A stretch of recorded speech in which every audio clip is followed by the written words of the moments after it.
party tonight! TV party tonight! Oh, we got nothing better to do than watch TV and have a couple of brews. Don't want to talk about anything else! We don't want to know.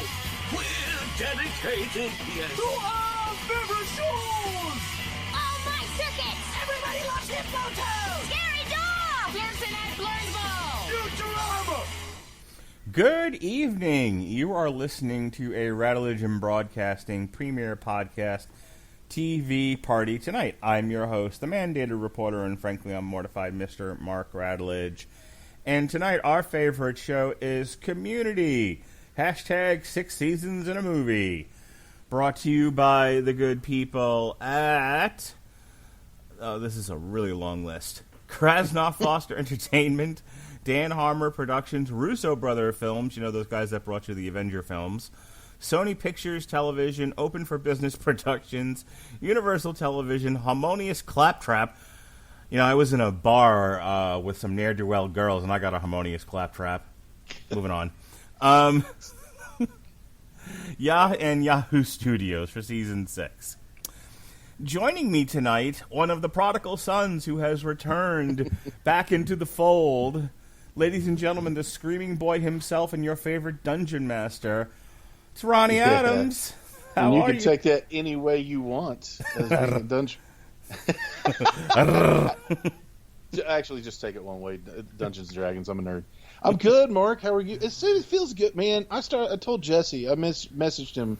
I said I fired up Skype on my computer and started getting those old feelings. Started feeling some kind of way, and I was like, "Oh, I miss this."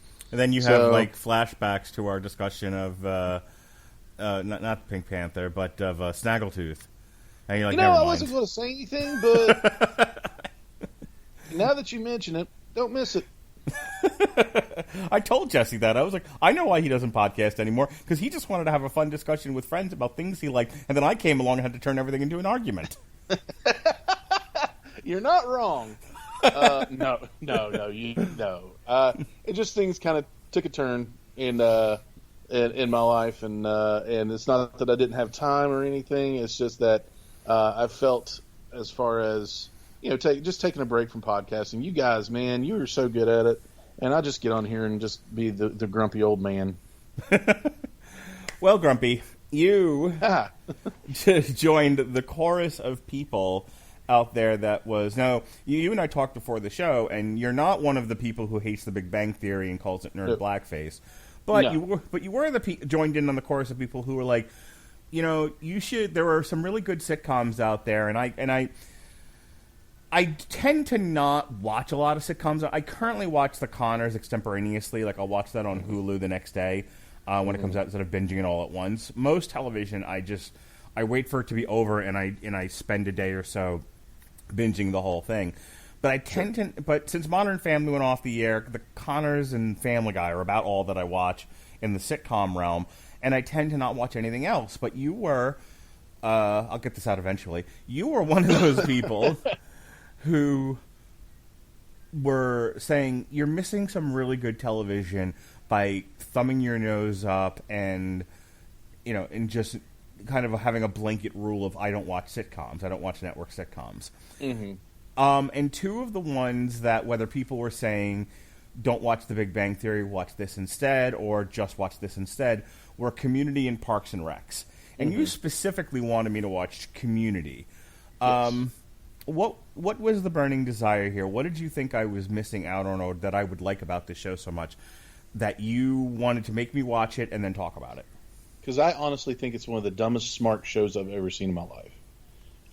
The absolute care that goes into every season, the overarching, most seasons I should say, storylines, the throwbacks, the meta jokes that go on in it. There's a whole lot in there, and you like smart stuff.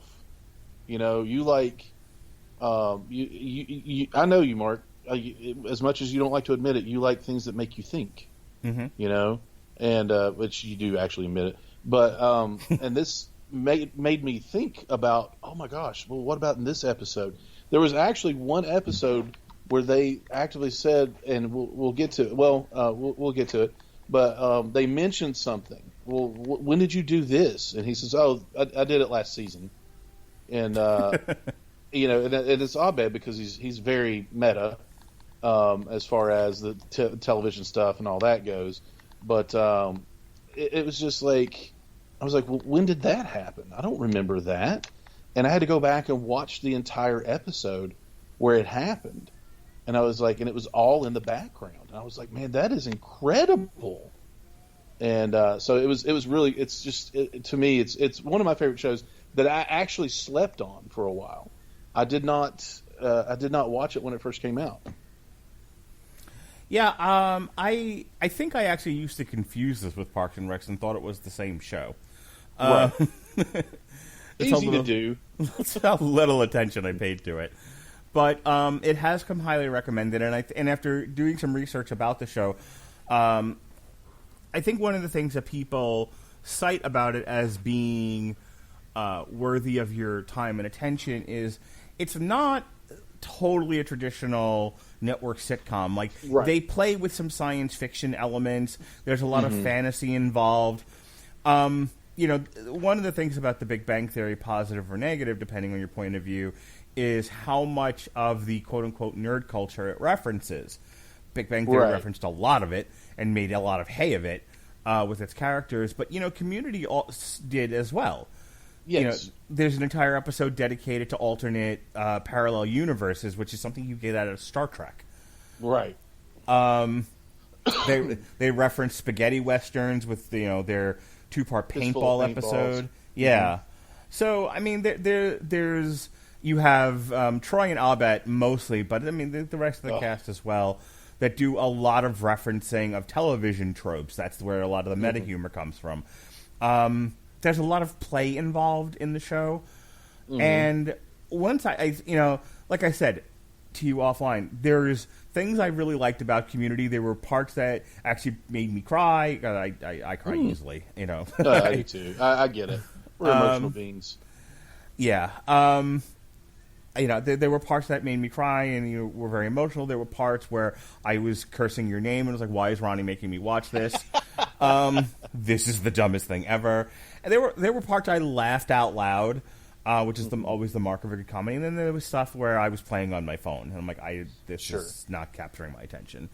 The show lasted for 6 seasons. The first 3 were over 20 episodes. They were traditional network season length. And the showrunner was Dan Harmon, who was also the creator. The 4th season, they shortened it to 13 episodes, and that's what it would remain for the next 2. Also, Dan Harmon was not part of the show. Right.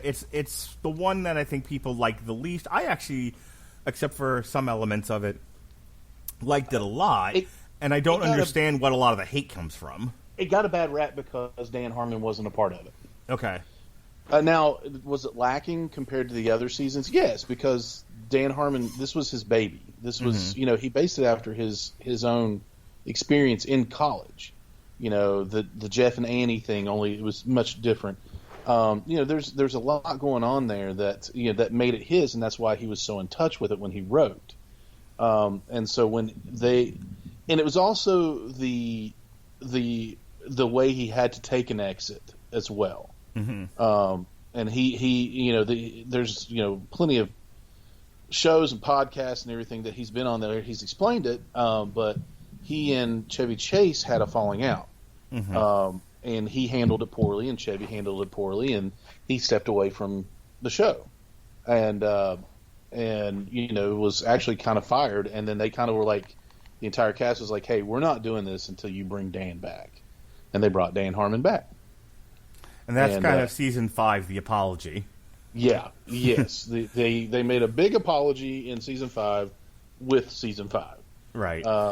And you can even, like, even in the last season, Abed has one of his tics is saying cool, cool, cool.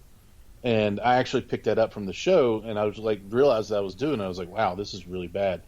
But he said cool, cool, cool, cool, cool, cool. And they were like, wow, you said it more than 3 times. He's like, yeah, 6 times for all 6 seasons. 6 years that they had been together. And Kim Jong, Chang was like, do it again. And he's like, cool, cool, cool. And when he hit that fourth cool, Chang farted. And then he was like, cool, cool. He said, I farted on the fourth one. It's an inside joke.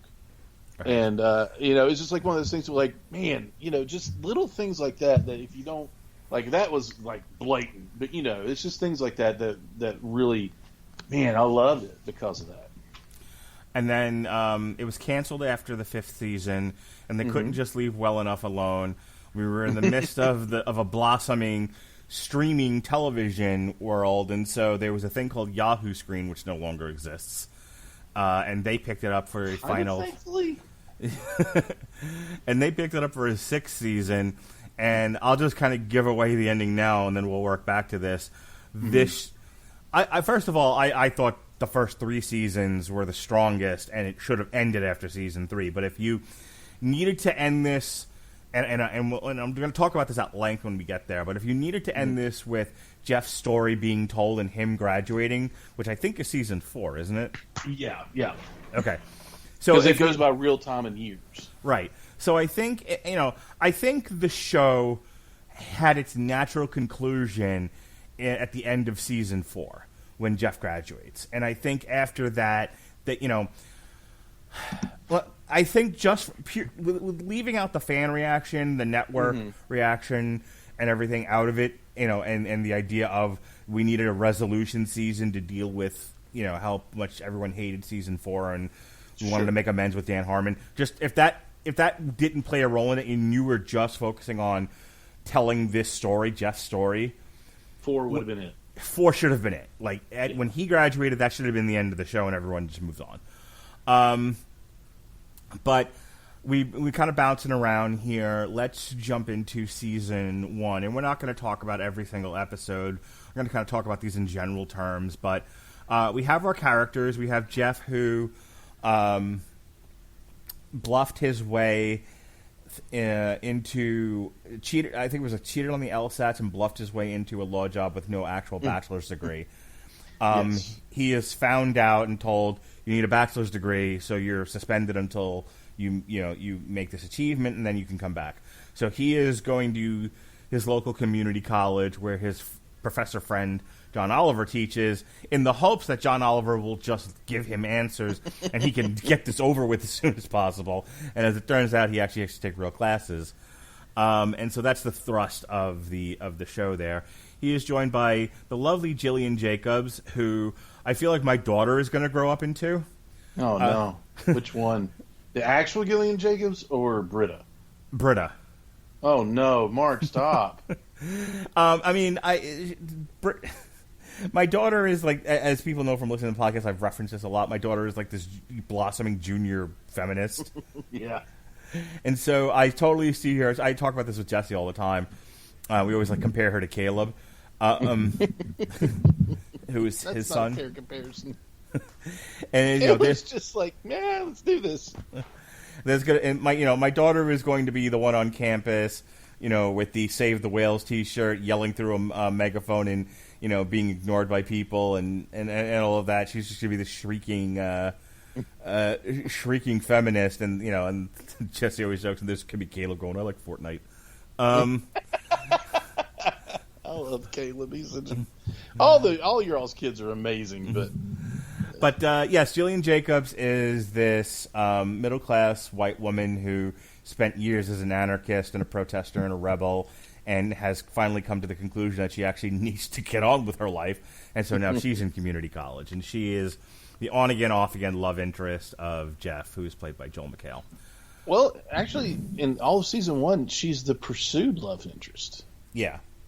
So I mean, you don't get much more tropey in a network sitcom than beautiful girl pursued by ne'er-do-well guy, and it's Sam and Diane. Yeah, absolutely, and that's kind of what I think that's what drew everybody in, because the first 2 episodes are kind of like, okay, this could be funny, and then about halfway through the second one, they said, well, this just got a little silly. And then it just, takes off from there. It finds its pace, it finds its own, and then it just gets silly, in some things. And then we have one of my favorite characters on the show, Danny Pudi as Abed Nadir, who kind of starts out as a like autism spectrum type. Asperger's, yeah, that would be on the autism spectrum.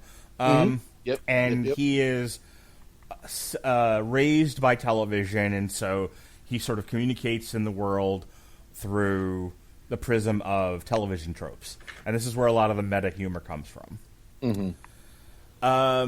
You have Yvette Nicole Brown as the Shirley Bennett, middle-aged Christian black woman who is recently separated. Her husband cheated on her, and so she is trying to balance being a college student with raising a family and all of that. And she's very passive-aggressive. She's my favorite. Allison Brie, who we know from having watched Glow, and she was in Mad Men and some other things. She plays Annie Edison. She's 18, I think, when the show starts, and she was she would have been a high school valedictorian, except she got addicted to Adderall and ended up in rehab, and so she is attempting to get her life back on track again. She is an idealist and a hard worker and the conscience of the group and the other love interest for Jeff. The epitome of good girl. Yes. And then we have Donald, standout performer. Like, I can see why, like, from here he went to Atlanta and did, and other stuff, and he's become kind of an it actor. Donald Glover plays Troy Barnes, and he is amazing on the show. He is one of the highlights. Truly is. Yeah. No, I mean, when people ask why they should watch it, that should be my go-to answer. It isn't mainly because I don't want this opinion to rest solely on one actor's shoulders. Mainly because, like, what if his character leaves? What if this? Or what, there's certain things that just watch it and tell me what you think of it. And then when people agree, yes, Donald Glover was one of the best parts about that. Yeah, absolutely. I mean, I cannot believe, where did this guy come from? And it was only then after I watched him in this, I watched some of I watched a stand-up special of his. He's hysterical. I mean, like, this dude is, like, good at everything. Yeah, it's like, like, you see people who are good at, like, one or two things. It's those people that are good at everything that they touch. Like, everything they touch just turns to gold, and you're just like, oh, I feel bad about myself now. Right, exactly. So I'm like good. watching. I'm like, he can rap, he can sing, he can act. Okay, I hate him. Yeah, he's his musical persona is Childish Gambino, correct? Mm-hmm. Childish Gambino. And people might also, if you don't know who he is or you're passing familiarity with him, the most recent thing that he did was other than Atlanta, which is on the FX network, he's also Lando in Solo. And Solo, he was incredible as Lando. Yeah, people like I know we talked about this when we reviewed the movie, but people criticize him for doing a Billy D. Williams impression, and I'm like, what? Right. What you want him to do? I mean, like, that's who Lando is. Yeah. I mean, there's no other, you don't go out there and do your own thing, kid. You go out there and you be Billy D. Right. That's it. He is Lando. Jeez. Ken Jeong, who I do not like, and did not like in this show, and was one of the worst parts of it for me, plays Ben Chang, who starts off as their Spanish teacher and just turns out to be a lunatic. It's just amazing to me. And is like, the show doesn't need a villain, but it has one, and he's it. So there you go. He's one of them. Yeah. Chevy Chase plays an old millionaire who joins the study group, and he's. One might say that he's sexist and racist. Others might say he's from a different time when these beliefs were acceptable and commonplace. Right. But and even if struggling. they weren't acceptable and commonplace, people back then would be like, dude, really? Because some of his stuff is so off the wall, terrible. Yeah, when he's not doing racial or sexist things, he's also just wanting to be included in stuff, and he can be manipulative, and obtuse, and so I thought I enjoyed Chevy Chase on this show. I mean, there were a couple of episodes here and there that would focus on him, and I was like, they would shoot you. There's no getting around this. Right. You would be buried alive, is what would happen. This is not believable for me. This stretches credulity. But then there are other stuff where he, I think when he was there as more as making wisecracks or doing one-liners and not the focus of the episode, I thought he served the show better. When the episodes were about him, like, I can't remember what season it is, but the one where he's in the hospital and season 3, 2 or 3. And he like it tells and he's getting revenge on everybody, by like he gives Shirley a disc and says on this disc is stuff that they've said about you behind your back, and so she then agonizes over playing it. He tells Jeff, your father's on his way and all this other crap. He tells Annie that she's his favorite and gives her a tiara, and is like, you really like that's not a lie, that's not a manipulation. She's really his favorite. Yeah. I was like, like that episode was frustrating for me to watch because, like, as I said, it stretches credulity that someone could be that shitty and people would keep dealing with them. You know? But I like him. Season 2. Sorry. Okay, that's fine. I liked him better as kind of as an ancillary character, not as a main focus. Right. I liked him as a foil as well, but there's a certain part where you start just absolutely feeling terrible for him. Not Pierce the character, but Chevy Chase for having given him all these things to say and do. Mm-hmm. Like, I mean, Chevy Chase doesn't have that good of a reputation as a nice guy anyway. But also, it's kind of like, well, they're almost, they're almost picking on him at this point. Right. Just as an aside, do you remember when you were a kid, the brief moment in time that he had a talk show? Yes, I do. Oh my God! Remember how awful that was? It was terrible. It might be the worst talk show I've ever seen. Yes. And Keenan Ivory Wayans had one around the same time. Wow, dude. Yeah, he did. Holy crap, it was terrible too. Yeah, but not nearly as bad as the Chevy Chase show. Oh, no, Chevy Chase was terrible, yeah. Yeah, like he had Beverly D'Angelo, who was like a co-star with him on the National Lampoon's movies. You would think he'd have some like degree of rhythm with her, and it was not there. Oh, no, it fell flat. Yeah. Yeah.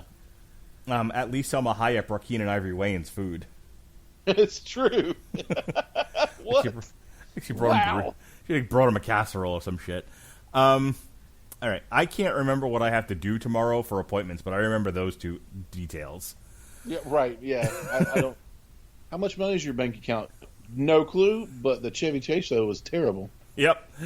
And then last part of the main cast of characters is Jim Rash, who plays the dean, who starts out as a normal, functioning human being, just kind of struggling with this community college to make it respectable, and by the end of it becomes an absolute lunatic. Yes, he does. He becomes one of my favorite characters, too. I don't know why. I got it.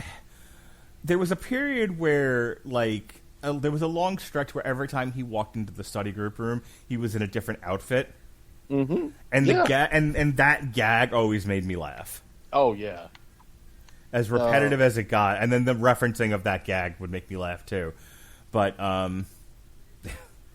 the last season, that was the one element of season 6 that I really thought was funny, was they brought in, I can't remember the character's name, but they brought in this woman to sort of run the university and keep him on budget and stop him from, like, she had like a dude's name. Frankie. Yeah.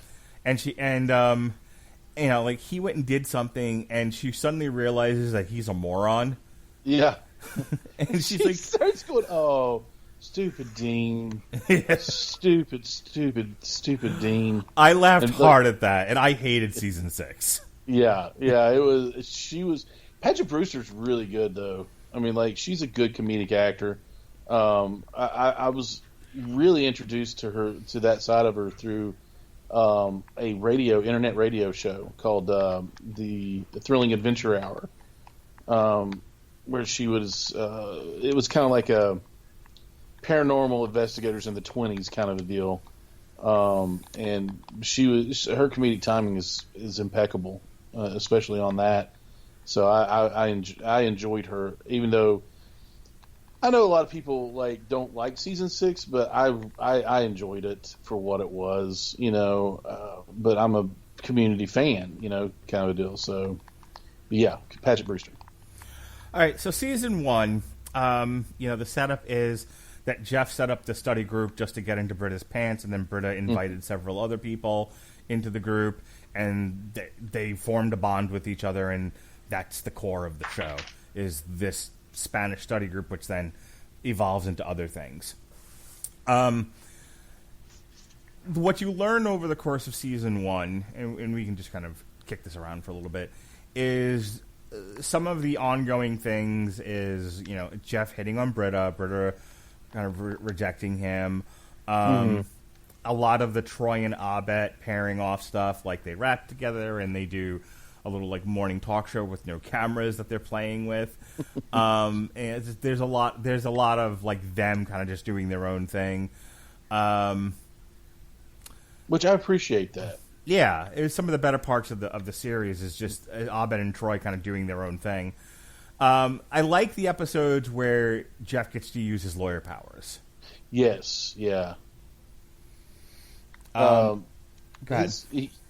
Joel McHale.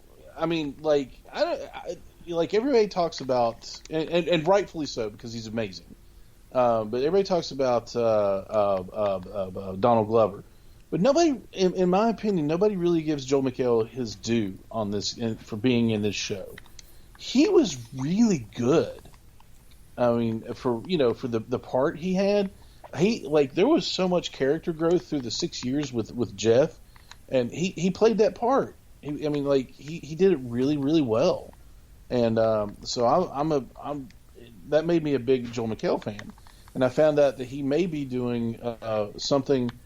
Well, it's been years now, so I don't know how close it is to getting done or whatever. But one of my favorite comic books from Valiant is Archer and Armstrong, and he was going to be doing something with that. And I can't remember. No, I'm sorry, not Archer and Armstrong. That was the other favorite one. I'm talking about Woody and. Shoot! Now I feel like an idiot because I can't remember anything. It was supposed to be. The superheroes that are brothers, Quantum and Woody. So, but yeah, I thought he did a great job in this because in season 1 he is an absolute dickbag. Yeah, he kind of oscillates between his character is somebody who is only here. At gunpoint and is just trying to get through. Right. And he says throughout the series on a number of different occasions, I think famously he yelled out in one episode, Jeff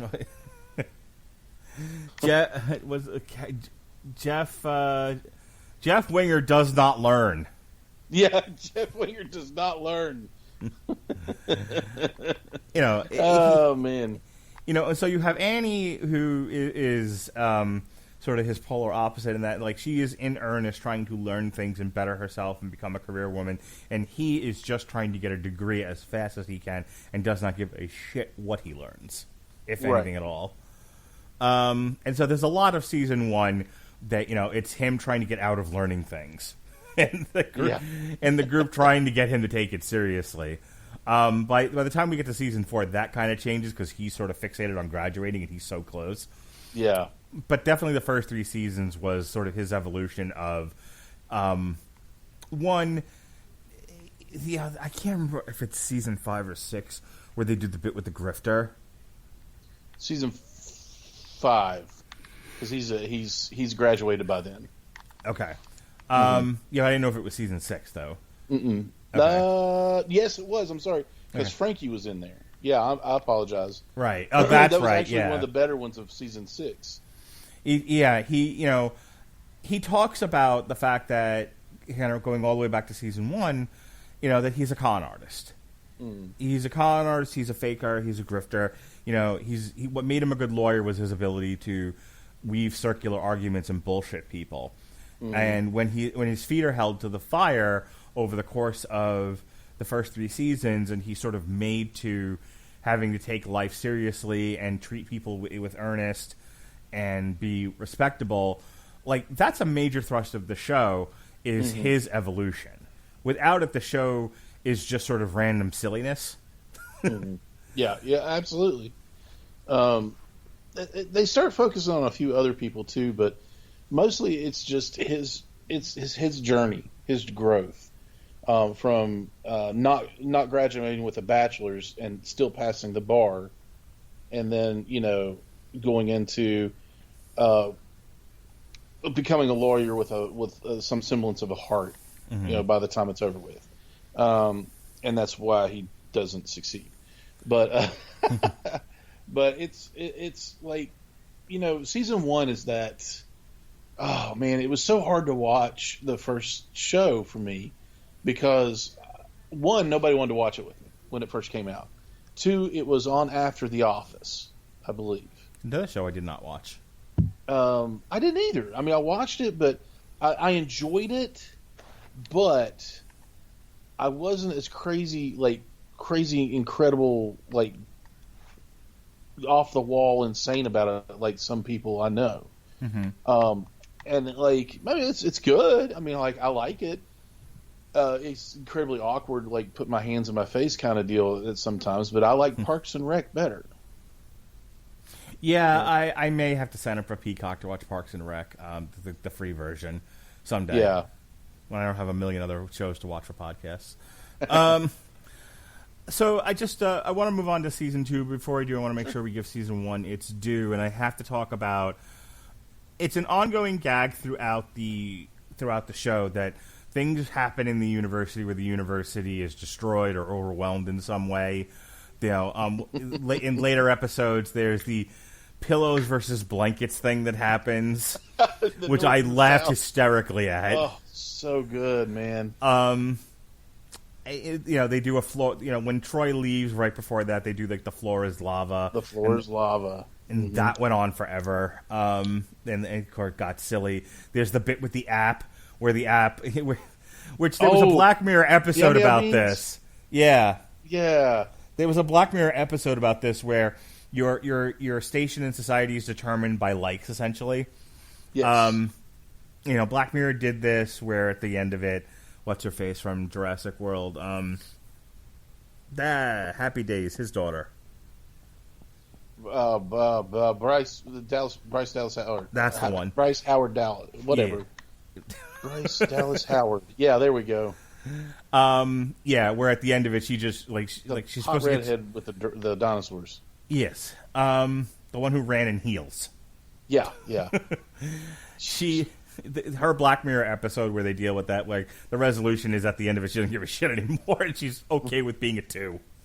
Right. She goes crazy at a wedding, and she's like, I don't fucking half the episode is her trying to present the perfect image to get likes and and everything else, and so the same thing happens here. I think that was my frustration with that one episode was like I've seen Black Mirror do this way better, but to go back to the bigger point that I'm making, it's another episode where the university falls into chaos. Yeah. The first time they do that in a big way is Modern Warfare, and this I thought was hilarious because it goes to Jim Rash's character where he has good intentions but is such an idiot he doesn't understand the unintended consequences of what he's doing. Yeah. I think my whole favorite thing is they're having a paintball assassin game, right? And he said, and the winner of the paintball assassin game will the prize is a brand new Blu-ray DVD player, which is incredible now because they're like, what's Blu-ray? What's a DVD? But then he's like, but that was stolen, so it's TBD. And of course, he goes, I want TBD. Troy says, I want TBD.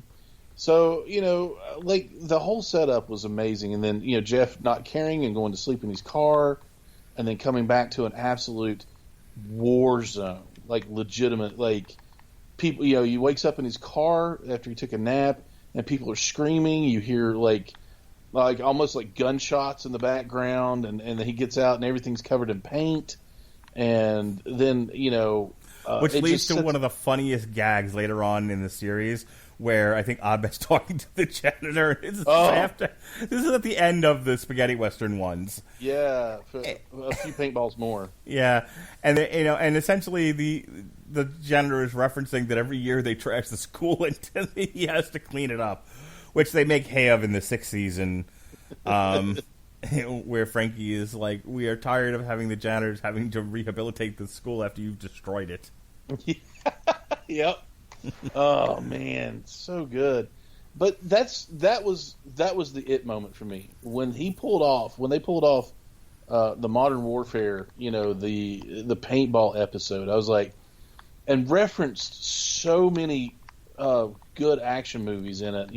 The main one being Die Hard, right? Where Jeff goes in with the gun taped to his back and the wife beater shirt and everything, and it was just like, okay, this has got me. I need to watch every single season of this while I can. And so it was like so well done, so cinematic, and there was so much in it that just the tropes of every action movie, and phenomenal job. I think one of my favorite scenes is when it's Shirley and Troy that are talking. The only two black students in the group, and he was like, he stopped Shirley and goes, I think we need to stay together. And she goes, oh yeah, we all need to stay together. So you go, no, you and me. And she's like, he says, oh, that's real good, Troy. The only 2 black students in the group, because I am not an ambassador. I want to survive. And and then he gets shot, and she's like, Troy made God angry, and ran away. I was like, I was in tears through that whole thing, and I don't even know why. Like I know why, but it was just like, just the writing and everything, and incredible. So yeah, I laughed really hard at the paintball stuff. Again, just the idea of early registration, and of course, that's what ends up being the prize, which of course doesn't exist. But he didn't realize that the campus would tear itself apart to try to get early registration, and of course that's the big motivator for Jeff. And so when when Jeff finds out that that's not a thing, he loses his mind. Yeah. Really funny stuff. This is also, by the end of the first season, Chang is found out to not have a degree either, and loses his job. So and that was the big moment too. Like, that's not the end of the season. Of course, the end of the season is the big cliffhanger of early in the season. They did the debate team, mm-hmm. Oh my god, I referenced that now. That's become part of my repertoire. He was horny, so he dropped him. Yeah. So that was the whole thing. Like, to win the debate, she got Annie used her doe eyes and Disney princess looks, because we all know that Alison Brie is incredible looking. Alison Brie is way hot in this show. She did not look nearly as hot in Glow. Well, that's because it was set in the 80s, and she was not supposed to be that hot in Glow. I don't know if she taped her boobs down for Glow or what, but she's really chesty in this show, and then by the time we get to Glow, she almost looks like a different. I didn't recognize her at first. Right, right. Holy crap! That's not that can't possibly be the same person. And I understand this was early 2010s, and Glow was just a few years ago, but it ain't that long. Right. She hasn't changed that much. I mean, she's a lot more. You can her cheekbones are a little more prominent now, things like that. But she did have that young college girl look about her back then. But now she's just to me, she's just a really attractive woman. And then she was just this really cute college kid. You have to see her in something that's not Glow to make a judgment there, because I don't know. I think they went out of her way to dress her down in baggy clothes, and other than when she was the Zoya character, Zoya the Destroyer. By the way, which reminds me, the one thing I did not like about Alison Brie in this show, anytime she had to do like impressions, like I'm sure somebody on in the writing staff or directing the show was like, Alison Brie's so funny. Alison, do the thing. And they would film her doing the thing, and they would write it into the show just so she could do the thing. Okay, well, the thing that everyone else thinks is so funny, I found grating.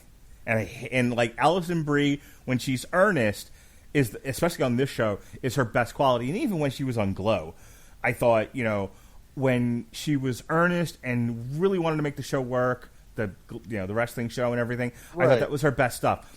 When she was doing over-the-top impressions, and even some of the Zoya stuff, when it wasn't strictly wrestling, I was like, oh my God, someone film something else. Go to a different scene. Turn it off. Yeah, Jesus Christ. Is no one directing her?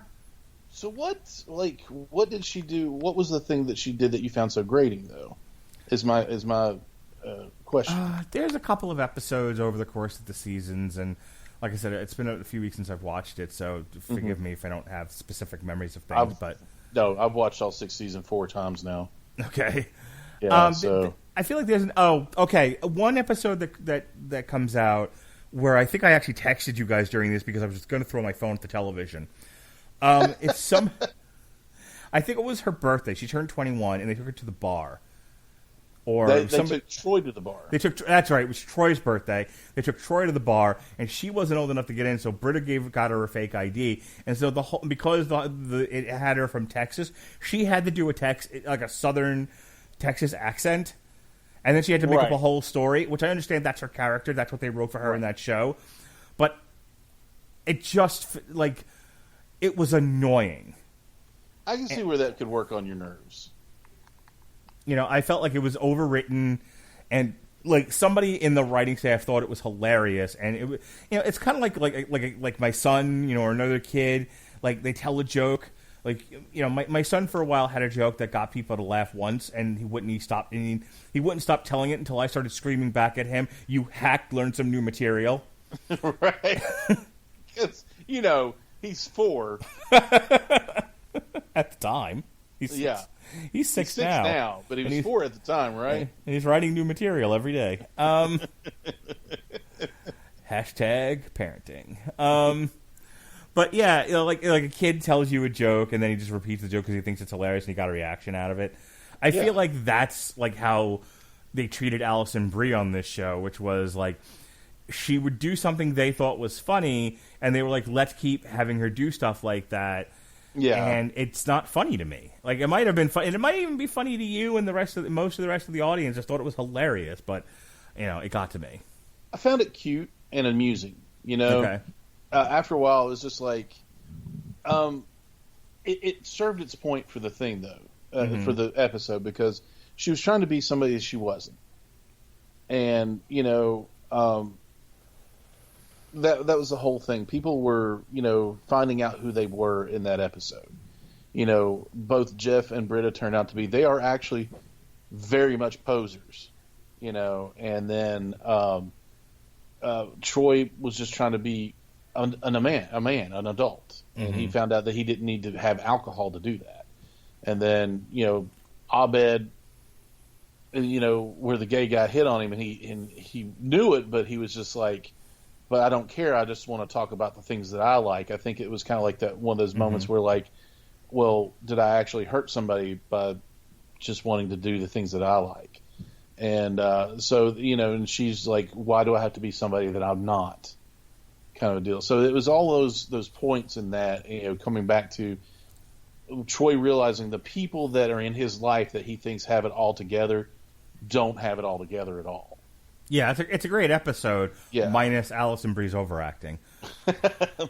Well, okay. But, so I guess what I'm saying is I overlook it because of the point of the episode. Sure, I get that. All right, so season two, they're out of Spanish, now they're in anthropology, and we have a brief appearance by Betty White, who ends up shooting Joel McHale.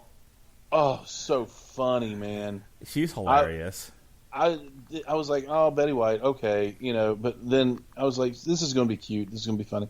It was like I cried laughing. Mm-hmm. It was so good, and her she does all her character was incredible in this. Yeah. So just for the 2 or 3 episodes she was in, and then after she shoots Jeff, she gets replaced by John Oliver again. Yeah, which this is the only thing I've ever liked John Oliver in. You don't like Last Week Tonight? No. I found him annoying and grating. Okay, for the period that I was watching it, I actually really liked it a lot. I also liked, and I didn't watch it for the entire run. I was sort of in and out of The Daily Show, depending on my mood, my interest in politics at any given time. Not a fan of him either. But I did enjoy Jon Stewart's Daily Show, and I enjoyed John Oliver. I enjoyed John Oliver's stand-up. So I liked Last Week Tonight. Some episodes are better than others, and I think some of the points that he makes are more salient than others. But I'll gladly take the two of them over Trevor Noah. Oh, gosh. Yeah, I'll agree with you on that one. Trevor Noah is terrible. Yeah. But we're not here to talk about him. I was going to say, what do you think of Samantha Bee? No. Moving on. Yeah, no, I don't. I don't think about Samantha Bee. So, season 2, a lot of the, just sort of what more can we do with these characters? Sort of furthering the I don't know how much growth there is in season 2. There is a little bit. Okay, so we got to think that Jeff is in his 30s because he's a lawyer. He's been a lawyer. He's kind of he can be a greaseball, at times, because it's just he was raised by his mother, and his dad left him when he was young, and so he's kind of jaded about everything. And then you got he's trying to sleep with Britta. That's the only way. That's the only thing is he's not looking for a relationship. By the end of the season, he is happy to be her friend, and that's it. Right. So he's grown a little bit. But then you insert the debate thing where Annie kisses him to win the debate, and he's just it's awkward because he does find her attractive, but she's also 18, and then you go on past that to the series or the season finale where he's dating a teacher at this point. Professor Hot Pants is what she's called by a few of them. So he's dating a teacher. They break up. They all go to this dance because for some reason this community college has at least 5 dances per semester. Sure. And then this is the Valentine's transfer. What is it? Trainee dance? The transfer dance. Yeah, the trainee dance. Yeah. And Greendale. Britta professes her love. Professor Hot Pants professes her love, and he runs away from him. Right. It's like he doesn't know how to handle this because he's not in love with either one of them. And then he and Annie kiss on the outside of the school, and that's where that's the big cliffhanger of the season. Well, I definitely think one of the major draws of the show is sort of the triangle between Jeff, Annie, and Britta. Yeah. And who is he going to end up with? I mean, the majority of, I think, network television watchers are absolutely going to be drawn in by a love triangle.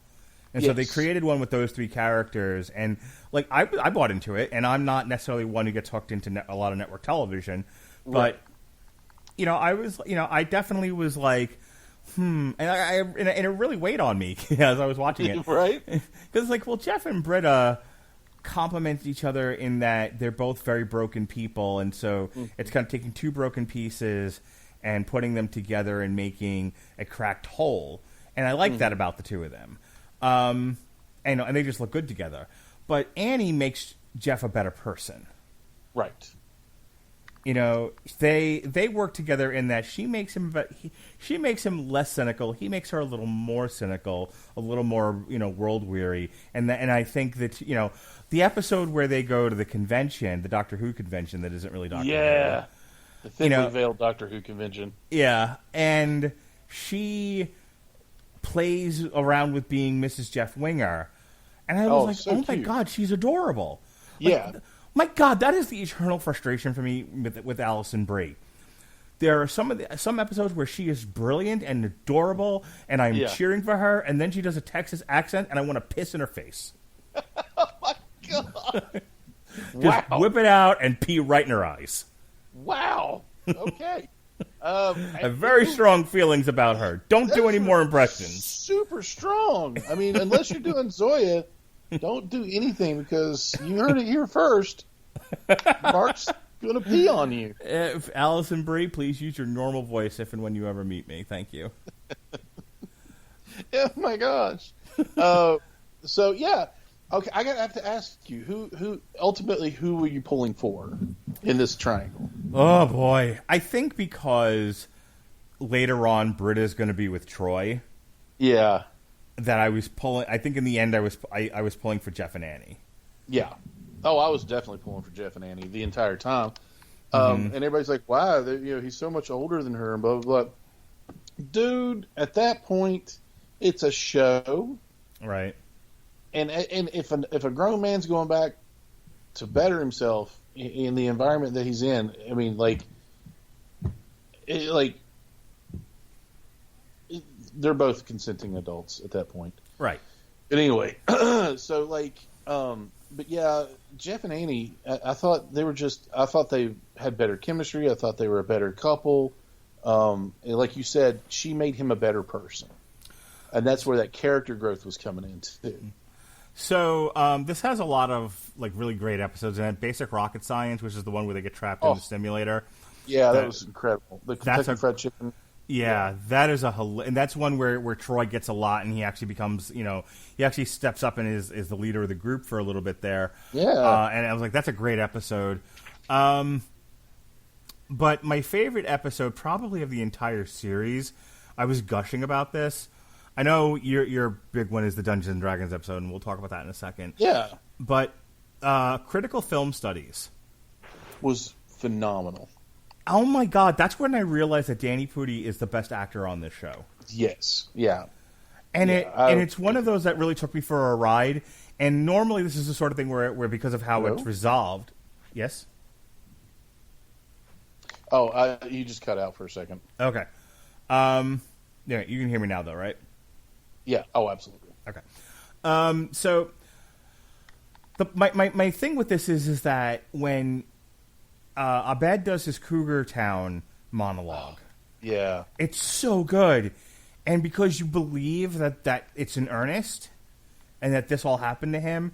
Like, the actor pulls it off so well, but the character itself, like, you could believe that this all happened to that character. Yes. And I'm like, wow, this is brilliant. This is brilliant writing. This is brilliant acting. And and then the next beat of the episode is because he does that, Jeff then opens up to him and talks about how his mom dressed him like Pocahontas, and he was so starved for attention that he stopped correcting people that he's not a girl, and he was just happy to receive a compliment.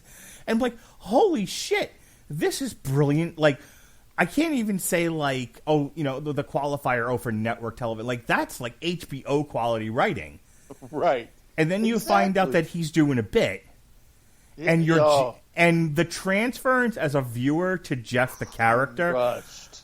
Oh my God! Like when Jeff goes off on Abed about how you don't do that to people. Yeah, I was like, there are rare instances where I feel like a character is speaking for me. Yeah, yeah. But that's one of them, and it's like I can't even hate the episode. Like, there are certain I talk about this with source material with Chris and Jesse all the time. Like, things not sticking the landing. Yeah. They take you for this great ride, and then they, for some odd reason they can't write a decent conclusion.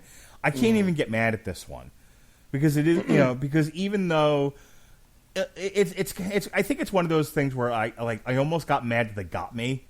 They got me to believe that Abed was having this sincere moment. Right. Yeah, and I was in the same boat. I was like, wow, Abed is really changing. I don't know how this, the show's going to go on without a character like Abed, blah, blah, blah. And then that moment where he finds out that they're actually throwing him a Pulp Fiction birthday party. Mm-hmm. And then he goes back to, the clinical, robotic almost robotic Abed, and I'm like, oh no, oh this was all a bit. Like it sucked me in. Yeah, I was crushed. Oh my gosh, I was absolutely crushed because I love, and I send little messages in the chat all the time. Like when there are really great moments in television, like I want to share them with my friends and gush about them. And even if people don't feel the same way, I'm like, that's fine. I'm not necessarily looking for validation. I'm looking to share that there's a moment on television that made me happy. In a world where we have disease and hatred and and violence, there are things out in my personal life, my children, but then there are things in my sort of hobby television life that really bring me pure moments of joy, and those are moments I want to share with people. I want to say, hey, this thing made me really happy. So it's okay if you say I'm gay. I don't care, but it made me happy in that moment. No, absolutely. That was one of those. No, not you. I know you're not going to. Oh, I'm thinking about other people. Like, why would I would never say that. But that was just like almost a perfect episode, and I completely agree with you. Now, one of my favorite episodes is like probably my favorite episode is the Dungeons and Dragons episode. That was. Well, you have such a close tie to the game itself. Well, the game itself and the situation that it was depicting as well. Like I've not been in. So the episode of season 2 of Dungeons and Dragons where they were helping. They found out that one of their classmates, whom everybody referred to as Fat Neil,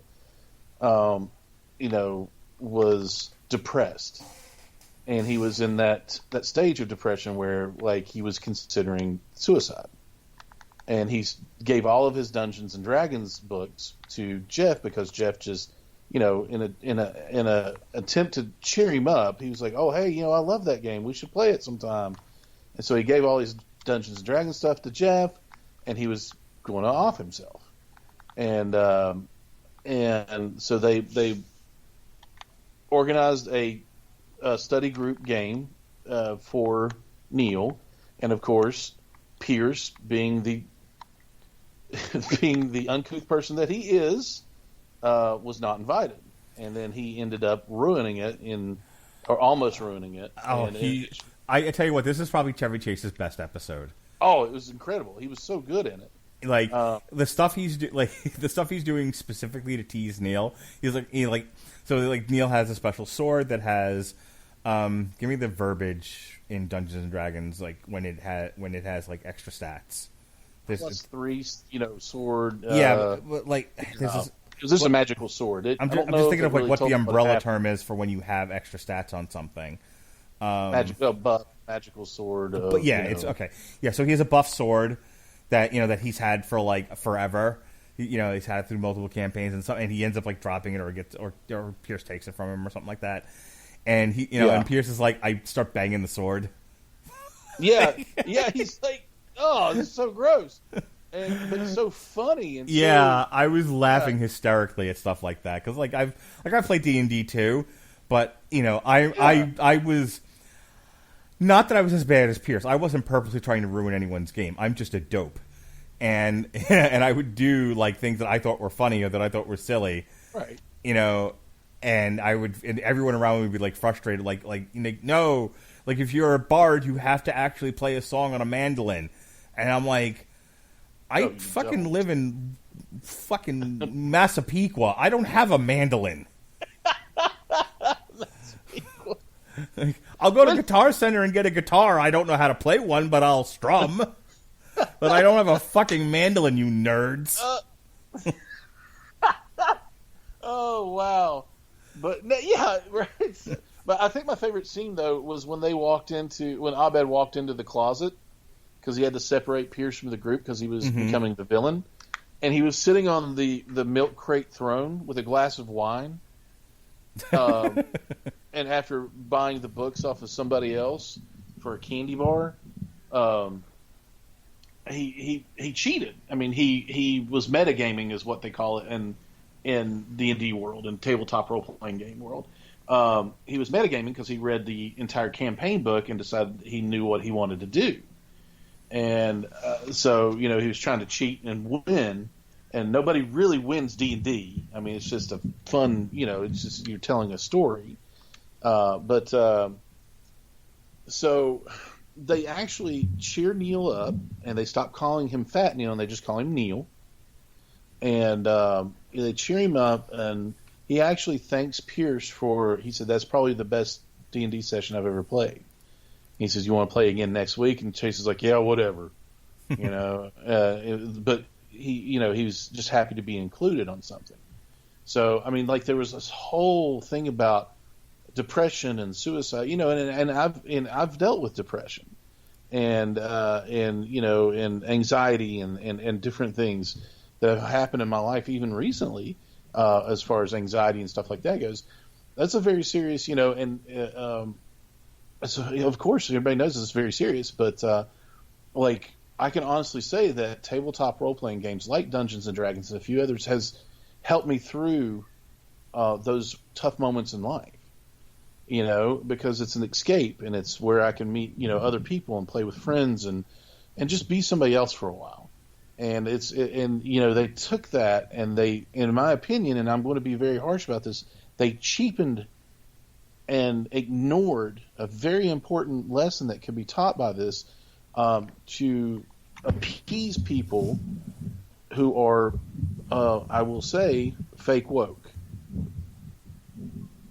And I try not to speak out on this stuff that often, but I mean they blamed the episode to be racist. They deemed it to be racist because Ken Jeong dressed up as a drow, a dark elf, and he put legitimate, like, straight, void of color black makeup on, dyed his hair silver, and put pointy ears on. They were like, well, that's blackface. Yeah. And it's not. It's not. And a few off jokes, one-off jokes were made about it, which people brought up. And I was like, well, one is from an actively racist character. And, he called him Al Jolson, who was a blackface performer back in the day. And then Shirley said, so we're just going to ignore that hate crime over there. And which is a hysterical line, but it wasn't true, kind of a deal. So they took something that could legitimately help somebody in a tough time in their life and pissed on it just to appease a few people that might have complained about it. And honestly, I don't know that anybody that was a person of color that complained about it. No. I mean, unless you're like somebody who's just super sensitive and far left and all of that, and you're looking for a reason to get angry, no normal person got offended by that. Right. But of course, we have to have overcorrection. So the episode is you can find it if you Oh, go I on, bought like, it on Amazon. I was like, you can find it for free on like Vimeo and stuff like that. That's how I found it and watched the episode. Well, I've actively purchased it. Mm-hmm. Just that one episode, so I could watch it. And I was like, I'll buy the rest of the seasons, I'm sure, but I want that one episode because that's how strongly I feel about it. And it was like in the way that Hulu and Netflix and those are the only two that are streaming it right now. Just immediately just did away with it. Left so many plot holes. That at one point they played D&D again with Professor Hickey in season 4, and he said, "Oh, we should play Dungeons and Dragons again." And they're like, "Again? When did it happen the first time? Because it's right. not, kind of a deal." But it comes down to you're missing the bigger picture. That's what I was going to say. Like, if you focus on the 2 minutes he was in the scene and never to be seen again, you miss the bigger point of the episode, which deals with depression. Right. Exactly. And it's just one of those things where, like, well, you got your way, and now we're missing a very important episode of a beloved comedy that could actually help somebody through a tough time. And so, awesome way to go. And if you think I'm being a little too, I'm not, because television has that effect on people. It does. Movies, television, music, any kind of art, any kind of media, any kind of entertainment. Shoot, like I just said, a game where you roll dice and pretend to be elves and dwarves, and use magic has helped me through tough times. Sure. I think just the bonding experience with other people. One thing this past year, now I didn't have it as bad as other people. I left my house to work. That never stopped. Yeah. But I know a lot of people. The thing about this year was, as we learned from Adam Page and Kenny Omega on AEW Dynamite, you don't know what you've lost until it's gone. Right. I don't know if you know what I'm talking about, but that was a deep pull right there. I will never forget that. I Bailey and I were howling about that when we reviewed whatever the pay-per-view was. I can't remember which pay-per-view it was, but yeah. Full Gear. It was Full Gear. Oh, Full Gear. But that was a deep pull, though, man. I'm proud of you. Thank you. You don't realize how important human connection is until you don't have it anymore. And so I think those bonding experiences you have where you form relationships with people, and you can include your family relationships too, but I'm mostly talking about relationships outside of your family. Chris Sheehan and I have talked about sort of the love-hate relationship we have with podcasting, and like you put so much time and effort into doing this, and then when you don't get the response that you're looking for, people aren't listening, or you put out as much content as I do, and your numbers kind of stagnate in the same place, and you just wonder, like, why do I do it? And that was kind of his argument was, sometimes I want to quit because I don't feel like I'm getting anywhere, and I don't think anyone cares. And I'm like, if I quit podcasting, I'd have no friends. Right. This is my social circle. This is what I do to connect and bond with people outside of my wife and kids. So, like D&D is one of those things where you form relationships with people, and you form bonds, and that's where whether or not the game is successful is sort of irrelevant. That is a social setting, and it's important to your psyche. It's important to your mental health.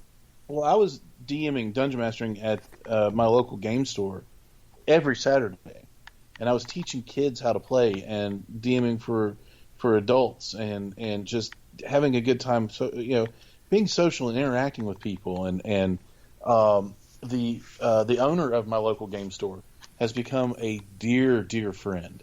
She is an incredible person, and her family, her sons and her husband they're all very special to me now. They're just wonderful people, and so I would have never met her if it wasn't for this game, and so it's just one of those things where it has helped me, like you said, with a social circle. It has helped me get into a frame of mind of I do need interaction is good, with other humans. That's a good thing. And when that's ripped from you, like it was due to COVID, it's hard, and like we were mentioning offline, I developed anxiety. I've never had a panic attack before, and I thought several times when I had one through this whole thing, I thought I was having a heart attack.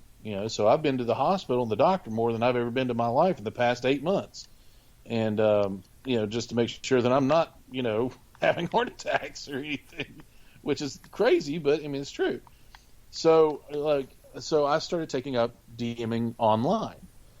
So one of the things I do require is a camera, so I can actually see your face. So I DM for, of course, adults. The whole hey, make sure you have a webcam if you're a kid is a little creepy, so I don't do that. Yeah, don't do that. No, absolutely not. So I don't DM for kids unless it's through online, unless it's through my local game shop, Hypermine. And there's another adult, that is not playing the game, that is monitoring, what's going on, so they can say, no, we were there, they didn't know it, he didn't do this. But anyway, so I like to see people's faces, I like to talk to them, I like to get that social interaction. And Neil became a more prominent character in this episode when they dealt with what was going on in his life and helped him through that. And by taking that out, you're taking like one of the main vital organs, like I don't want to say the heart of that episode, of that season out, but you're definitely taking a big chunk of feelings and emotion out of that season by taking that episode out. Yeah. So, I've referenced it a few times now. The season ends with the two-part episode that mocks the parody spaghetti western, specifically, and Star Wars, and Star Wars, A Fistful of Dollars, and For a Few Dollars More, which I believe Sean and I covered on A Long Road to Ruin way back in the day. I think you did. Yeah. That's actually, I think, one of his suggestions, because it sure as shit wasn't mine. But this was another funny one where this time, the dean is not trying to have the campus trash, having learned from the first season, but this is where I think they introduce at one point that they're in a feud with City College, and it's City College that causes the ruckus, and and this starts off as sort of a Southern style themed picnic, and to go along with that motif, and so they can do the spaghetti western thing, the paintballs are all like 6-shooters and stuff. Funny stuff. Funny story. I used to play airsoft. I still like to say I do, but I haven't played in a long time. My local airsoft store, my friend Zach, who manages it, sold all of those guns and those shotguns that are used in that episode. All of those, they're actually airsoft pistols. They're not paintball pistols. Mm-hmm. But he sold all of those pistols and those guns and those shotguns that are used in that episode to community, to the production company from here in Burlington, North Carolina. Oh, that's pretty cool. Yeah, it's pretty cool. But yeah, okay. I have to ask: Did you catch on to what Troy was wearing? I don't remember. I might have at the time, but I don't remember now. He was wearing the sheriff's outfit from Blazing Saddles. Oh, that's right. A black sheriff. It worked in Blazing Saddles. I thought it was so hysterical that he was wearing that, man. It was, because like Blazing Saddles was ahead of its time anyway, with a lot of issues that it dealt with. But, it was just, it was so great. So great. But yeah, this whole episode where City College offers up $100,000 bounty for the winner. Oh, and this was the culmination of Pierce being left out of everything, or feeling like he's left out of everything, and this is where he really becomes a villain. So, moving on to season 3. Season 3 is a very strong season, but I think this is also the one where Chang becomes a security guard and eventually takes over the school. And this is a tale of two seasons for me, because there's a lot that happens in this one that's really good. This is the one with Michael K. Williams, and so I don't understand why your opening pitch for me to watch the show was Omar from The Wire's in it, because that would have been the end. No argument for me. Yeah, and you're the one that actually told me that Omar was in it. Oh, you've never seen The Wire? Oh, yeah. Have you never watched The Wire? No, not all the way through. Oh, gosh, you and Jesse. I know, I need to. Because Jesse was watching it for a little while after hearing me talk about it endlessly, and then, I don't know. Now he's watching Everybody Loves Raymond, or whatever it is I tell him to watch, so. What the crap? Why? Yeah, I don't know. So, anyway, what they do in the Starcher household is their business. They're Americans. But yeah, Michael K. Williams starts out as the biology teacher, and he's great in this. But there's like I said, this is an extremely strong season, and if they didn't need to finish telling Jeff's story. Like, if I'm a network executive and Dan Harmon's going to leave at the end of season 3, I'm like, you know what? It's perfect the way it is. Let's not do any more seasons because, you know, this is the last of the strongest seasons of this. You know, it's all downhill after this. Right. For a lot of people, it is, but. Yeah, I think I made the argument that they really should have just canceled the show after season 3. This has, I think, like it was named one of the best episodes in television history, Remedial Chaos Theory, which is the one with the parallel universes. Yes. Oh, what a great episode that is. I frequent IMDb with stuff that I like and everything. I think on IMDb it currently holds a 9.8. Which is one of the highest rated things I've seen on there. And, you know, that's like classic movie territory. That's like, you know, I don't know who else, you know, would rank that high or what other show or movie would rank that high. You know, that's like Pixar territory, man. But it is such a good episode where they just, and Donald Glover really shone in this as well. Mm-hmm. Yeah, for sure. So his everything that he does in every single alternate universe is golden. I mean, like, and Danny, of course, Danny Pudi just plays the same character over and over and over again. But there's no need to change Abed because Abed wouldn't change in any of these universes. You know, so yeah, they actually just, it starts out with who wants to go down. I mean, who's going to go down and get the pizza? So the 7 friends are sitting around, and Jeff says, "Well, I'll take this die and I'll roll it, and whoever's number comes up, you know, we'll starting with one on my left. Whoever's number comes up goes and buys the pizza, and so they go through 6 different alternate realities of what would happen if a certain person would go get the pizza. You know, ended up like Jeff and Annie kissed, and then Jeff and Annie realized that, you know, like it was weird that they kissed, and they, you know, got pissed at each other. In one, Britta gets engaged to the pizza guy. To the pizza guy, and he's like, "There's alternate universes." And then, you know, Shirley has a nervous breakdown. Or a nervous breakdown, whichever one you want to say. And, you know, it's just a brilliant piece of writing. It's a brilliant show or episode. It's very daring for a network television comedy show. Because, again, like, if you're like us and you're steeped in science fiction and fantasy culture, the parallel universe thing is not, you know, it's handled well, but it's not like, oh my God, I've never seen this before. We've all seen the Mirror Mirror episodes in Star Trek. Yes, absolutely. The original, the TNG, the Deep Space Nine, every single one of them. You know, so the concept of you know, and we've read enough comics with parallel dimensions and whatnot. Yeah. But you know, your average network audience member who's not steeped in fantasy and science fiction, like, what a weird thing to put out there for mass consumption. They could have just, you know, thumbed their nose at it and gone on.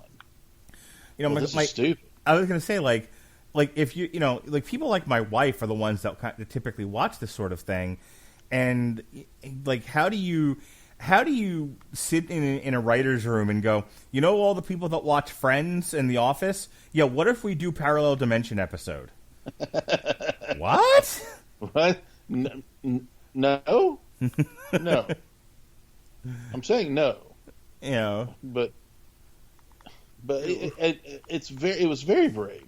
Yeah. To go out on that limb and to see, like, you know, it could have bombed hard, but man, it is, like you said, considered one of the greatest greatest episodes in television history, because I mean, just like the acting, the writing,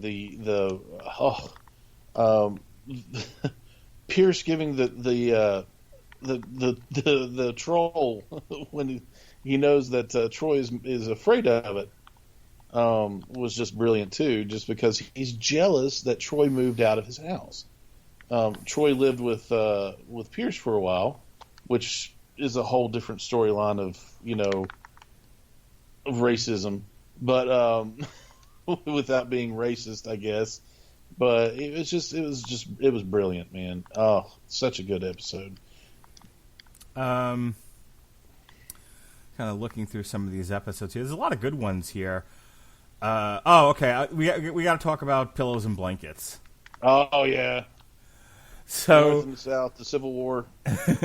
So a running gag is that occasionally Abed and Troy will build like a pillow fort or a blanket fort, and they decide, and they've done it now a couple of times throughout the 3 seasons, and in this particular one, they start doing it in the school, and they're told that, hey, if you're going to do this, why not try to break the Guinness World Record and get some recognition for the university, says the Jim Rash character. Mm-hmm. And then there's a discussion over, well, if you're going for distance, wouldn't it make more sense to do pillows? They tend to be a stronger building resource than blankets. So ridiculous. And there's an argument over pillows versus blankets, and so Abed and Troy separate, and Troy, I think Troy does pillows, and Abed sticks with the blankets, and the two sides start fighting with each other. Mm-hmm. This is a brilliant episode. Oh, it really is. It's done in the Civil War Ken Burns documentary style. Yeah. Oh, and it's so funny. Oh man, I can't even begin to describe the joy I felt when I figured out it was going to be that documentary style. Mm-hmm. I'm like, this is just absolute brilliance as far as, just silly network television sitcom kind of thing going on. Just because I love those documentaries, and to see one satired so well, and I guess satire is the right word. But to see them do a mockumentary on pillows and blankets, which one is the better one to build a fort out of? I laughed so much, and then Pierce's Michelin Man pillow outfit, to take out the Changlorious Bastards. You had to laugh at the Changlorious Bastards. Sure. No, okay, you didn't. So, but I really hate Ken Jeong. Like, you know how Winfrey hates most things? Yeah. And there's no talking to him? That's how much I hate Ken Jeong. Okay. I mean, I don't understand it, but okay. just a thing I have. I know. His incessant overacting, and every character he plays is a lunatic. Yeah. I just don't dig it. Except for Dr. Ken. He wasn't a lunatic in it. I didn't watch that. Network television. I know you didn't. I didn't either. let me tell you what it's like in my house. My wife watches all the network TV. Like, she watches the Goldbergs, and she watched... Actually, like the Goldbergs. She watches the Goldbergs, and she watched The Big Bang Theory, and she watched Friends, and I'm trying to... Fresh Off the Boat. That's what I was thinking of. Oh, yeah. I'm like, well, neither one of us watched Blackish, but yeah, like... so this is why, like, we rarely watch TV together, because, like, she's into stupid network comedy, and I loathe it. Well, anyway, yes, pillows and blankets. Oh, pillows and blankets. It's kind of a throwback to the... I've lost my notes. I set my phone down, and I don't know where it is. There it is. Oh, jeez. Freaking... That was season 2. It was... I think it was season 2. We didn't talk about messianic myths and ancient peoples, which was where Abed got the Jesus complex. Yes. But conspiracy theories and interior design is where they built their first blanket fort. Mm-hmm. And it stretched throughout the whole thing, through the whole dorm, what community college has a dorm? But hey, let's go with it. They had lockers too.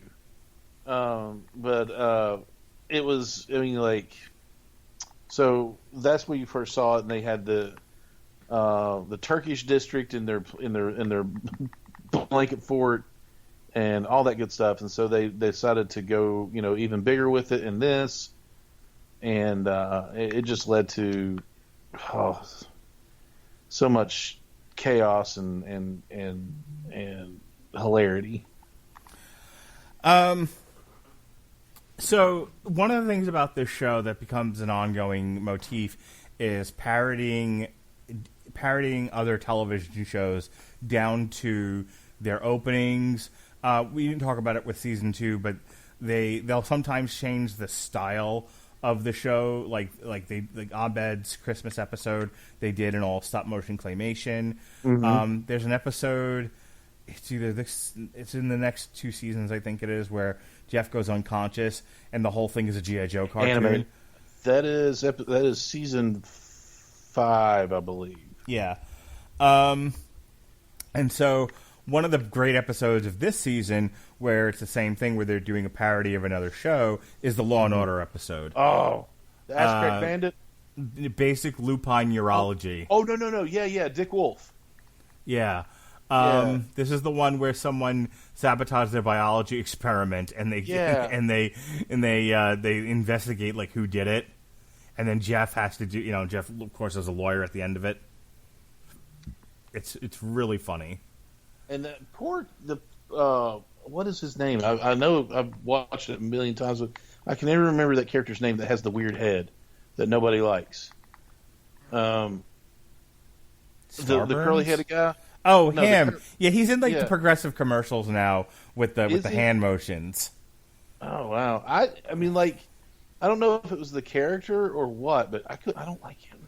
Yeah, he was the veteran, and and his character is he's overly a good person. Yeah, that sort of thing. Though he has a great line in an episode where they revisit stuff the study group did, but from the outsider's point of view. And so we didn't talk about it, but there's the episode where Annie can't find her pen and she's snapping because of it. We'll find out later it's because Troy's monkey that he got in a different episode. Yeah. Like I'm telling you, there's so many callbacks in these episodes. It's incredible. So the monkey that Troy had to give away ended up living in the air shaft in the vents. And the monkey was stealing things. And the monkey ended up stealing her pen. Well, again, later on, there's an episode that references that from an outside point of view, and that character is sitting in a chair, and I think I can't remember the character's name, but he gets married in season 6 to his cousin. Garrett. Yeah, and so Garrett goes I need to use the study room, and he kind of looks down, and the curly haired guy's they lost a pen. Yeah. And when he looks in the room, it's the bit where they're naked behind the table. Yeah, they're all in their underwear standing behind the table, and they lost a pen.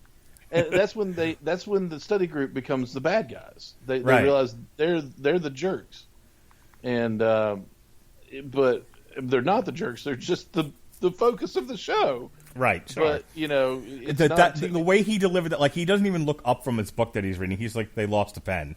Yeah, it was. He's died laughing at that. It was so funny. But yeah, the Law and Order episode. I think I can't remember what the resolution to it was, but he was part of it. I know, they were going after him, of course they referenced A Few Good Men. Yeah, it was Neil, or FN Fat Neil. Oh, that's right. He didn't want his girlfriend's project to fail, so he messed everybody's up. Yeah, so he messed everybody's up. But the veteran actually he actually did burn his hand on his that's how he got. That's how they thought he was guilty, because they thought he cut himself on the broken glass of their smashed sweet potato or yam, whatever. Another one where they play around with the presentation, and I have to say, go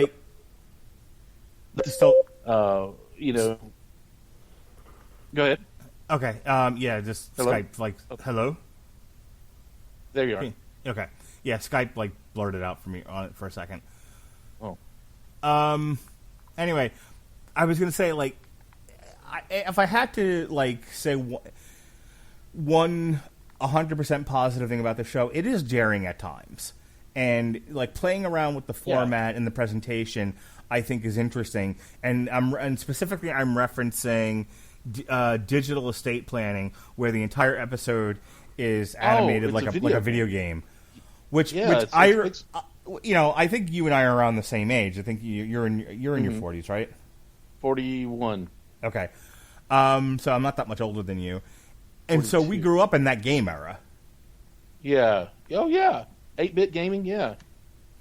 So that one, that's another fun one where if you grew up with that, which clearly the writers of this show did, those references and the way those games are played and how they're playing the game cracked me up. I enjoyed that. Oh yeah. And it just I can't remember his name, but he's in. He was Los Polos Hermanos. Oh, you're talking about Giancarlo Esposito? Yeah, sorry, I couldn't remember his name. I love him as an actor. I think he's great. He's also everything these days. Yeah, I mean, him busting out in The Mandalorian, I almost lost my mind. Just because, I was like, he's perfect. He's perfect. The fact that he is Pierce's half brother from Pierce's incredibly, horribly racist father, and that's where Pierce gets it from, even though he sometimes doesn't mean to be. Sometimes he does, but most of the time he does. But sometimes he doesn't realize what he's doing, because that's just how he was raised. But which is not an excuse, but him coming out as Pierce's half brother in that was incredible. The other one was the Ass Crack Bandit episode, where it was Jeff and Andy, who it was, and they were doing their thing, and it was more like, I'm not sure what they were going for, but it felt like the movie Seven. Mm-hmm. And it was just very dark, very investigative. Where they said, well, we have to find out what they thought that it was a faculty member who liked Dave Matthews. He said, well, it looks like we've got some studying to do. And she sits down to a computer, and he turns on the classical music on the radio. He clicks it on, and it just playing that, and she types into it, and she's like, done, and turns the radio off after 2 seconds. And it's just all she did was go on Facebook and look up Dave Matthews Band. And it was just like, oh, that's freaking brilliant, because that's how it would be now. Right. And it was just stuff like that, But they changed up the entire how they filmed and how they filmed and edited and everything. Changed the whole format of the show for that one as well. And they did somewhat for Modern Warfare and for A Fistful of Paintballs and A Few Paintballs More, because they did a more cinematic approach to it. They wanted to feel like movies, so that's how they filmed it. And so this was a very dynamic show, and how they approached the special episodes, I guess you could say. All right, so Dan Harmon leaves, as we talked about at the beginning of the podcast, those many minutes ago, and we got a new showrunner and a shorter season, only 13 episodes for season 4, and this is the season where Jeff finally graduates. And as we were talking before, I don't hate season 4. No, I don't either. I think there's a lot of fun stuff here. I can see where people pick at it, where the nuances of the first 3 seasons are sort of absent from this. It's someone kind of doing a cover song of what made Community brilliant in the first 3 seasons. Yes. That's why I think like if they didn't have Dan Harmon, they just should have canceled the fucking thing. Right. I can almost agree with you on that. I'm just too much of a Community shill to oh yeah, they needed to cancel. No, I need more. I need more. Put it in my veins. Mm-hmm. Kind of a deal, because I loved Community. In defense of your position, if they didn't have season 4, we wouldn't have gotten the History of Dance episode, which made me cry like a baby. Right. Yes, absolutely. Oh my God. The bit where at the end Chevy Chase, the reason why he got Sadie Hawkins, Sophie B. Hawkins Sophie to B. come Hawkins. to Brita's Dance was like, and this is what I mean. But like Chevy Chase, I think doesn't get credit for being. There are so many comedians and comedic actors who, when they take on dramatic roles or have dramatic moments, are positively brilliant. You know, I've always said that like Jim Carrey, his best work wasn't his comedy. His best work were his dramas. Yes, and I completely agree with that. You know, I don't love Martin Williams. Short. Yeah, Robin Williams is another really good example. Martin Short was on 2 episodes of The Morning Show, which I just finished watching, and he's so good. And Steve Carell. Like, everyone loves Steve Carell from, what is it, the News Guys, or whatever the hell the movies are called? Anchorman. Anchorman. News Guys. Wow, I'm 100 years old. And The Office. Don't forget that one. Yeah, and everyone loves Steve Carell because he plays retards in half of these movies. 40-year-old virgin, and I hate all those. I just, what I've seen of it, I just hate Steve Carell in those things. I hate his portrayal of an absolute moron. Sure. He's brilliant in The Morning Show, and he is brilliant in The Morning Show. And if you have never seen it, watch The Way Back. Okay. Jim Rash actually wrote that movie. When Steve Carell takes on like a dramatic performance, like him and Martin Short have a scene together in an early episode of The Morning Show, and it is like sharp and biting, and you know Martin Short just is so good in front of the camera, and like you know you look at that, you're like, wow, this is the same guy that was Ed Grimley. Right, Ed Grimley, The Three Amigos. Yeah, You know, Inner Space. I'm possessed. Oh gosh, don't get me started on that movie. I love that movie.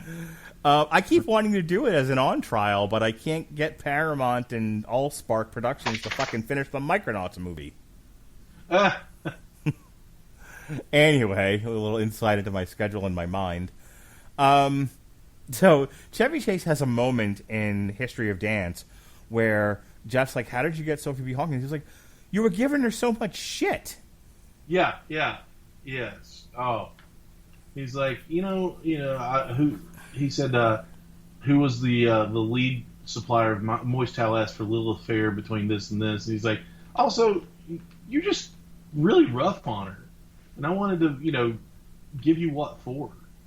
Right, and it's like, for a little bit. And it's just a line or two, but it's like the best acting he does in the entire series. Oh, absolutely, and I mean, he's a great actor anyway. I mean, he can be when he does, I mean, like comedy, he's great, yes. But like, if you really, let him shine in drama, or well, you could have let him shine. I don't know what he would do anymore. He's a little crazy, but it's just, I completely agree with you. The History of Dance, like you said, and that whole Abed finding the one girl. Oh man, that made me. It's Brie Larson. Yeah, who isn't a twat? It was amazing. Right? She's actually like likable and cute, and I couldn't believe it was Brie Larson. I'm sitting there looking at the actress, going, "Wow, they found someone who looks like Brie Larson." And I look up the episode and who's in it and everything. I'm like, "Holy shit, that is Brie Larson!" She hasn't always been a twat. I was like, "Oh my gosh, that's like a really cute Brie Larson." That is Brie Larson. Like someone like her agent or somebody who who isn't afraid of her needs to tell her, like, you are an incredibly likable looking person. Stop giving speeches. Just act. Just act. Stop being the way. I hate everything that you choose to be. So why don't you just do that anymore? Did you ever see the big clip that got her into trouble in the first place, that started most of us on this line of logic that she's a twat? Where she was... With her and Chris Hemsworth? Where she was complaining... No, not the one where Don Cheadle was rolling his eyes at her, because that's hilarious. You get Don Cheadle to roll his eyes at you, you've done something wrong. You done fucked up. Right. No, but she gave a speech at some sort of dinner, and her complaint was there aren't enough minority critic voices out there, and she feels like movies made by women about women should be reviewed by women, et cetera, et cetera. And that she's not saying that white men shouldn't have a voice in critical movie review, but that but that her argument was essentially, one, we need more diverse voices out there, and two, I'm more interested in when you have, she was talking specifically about A Wrinkle in Time. Or as Jason Teasley, Robert Winfrey, and I like to refer to it, Reese Witherspoon turns into romaine lettuce.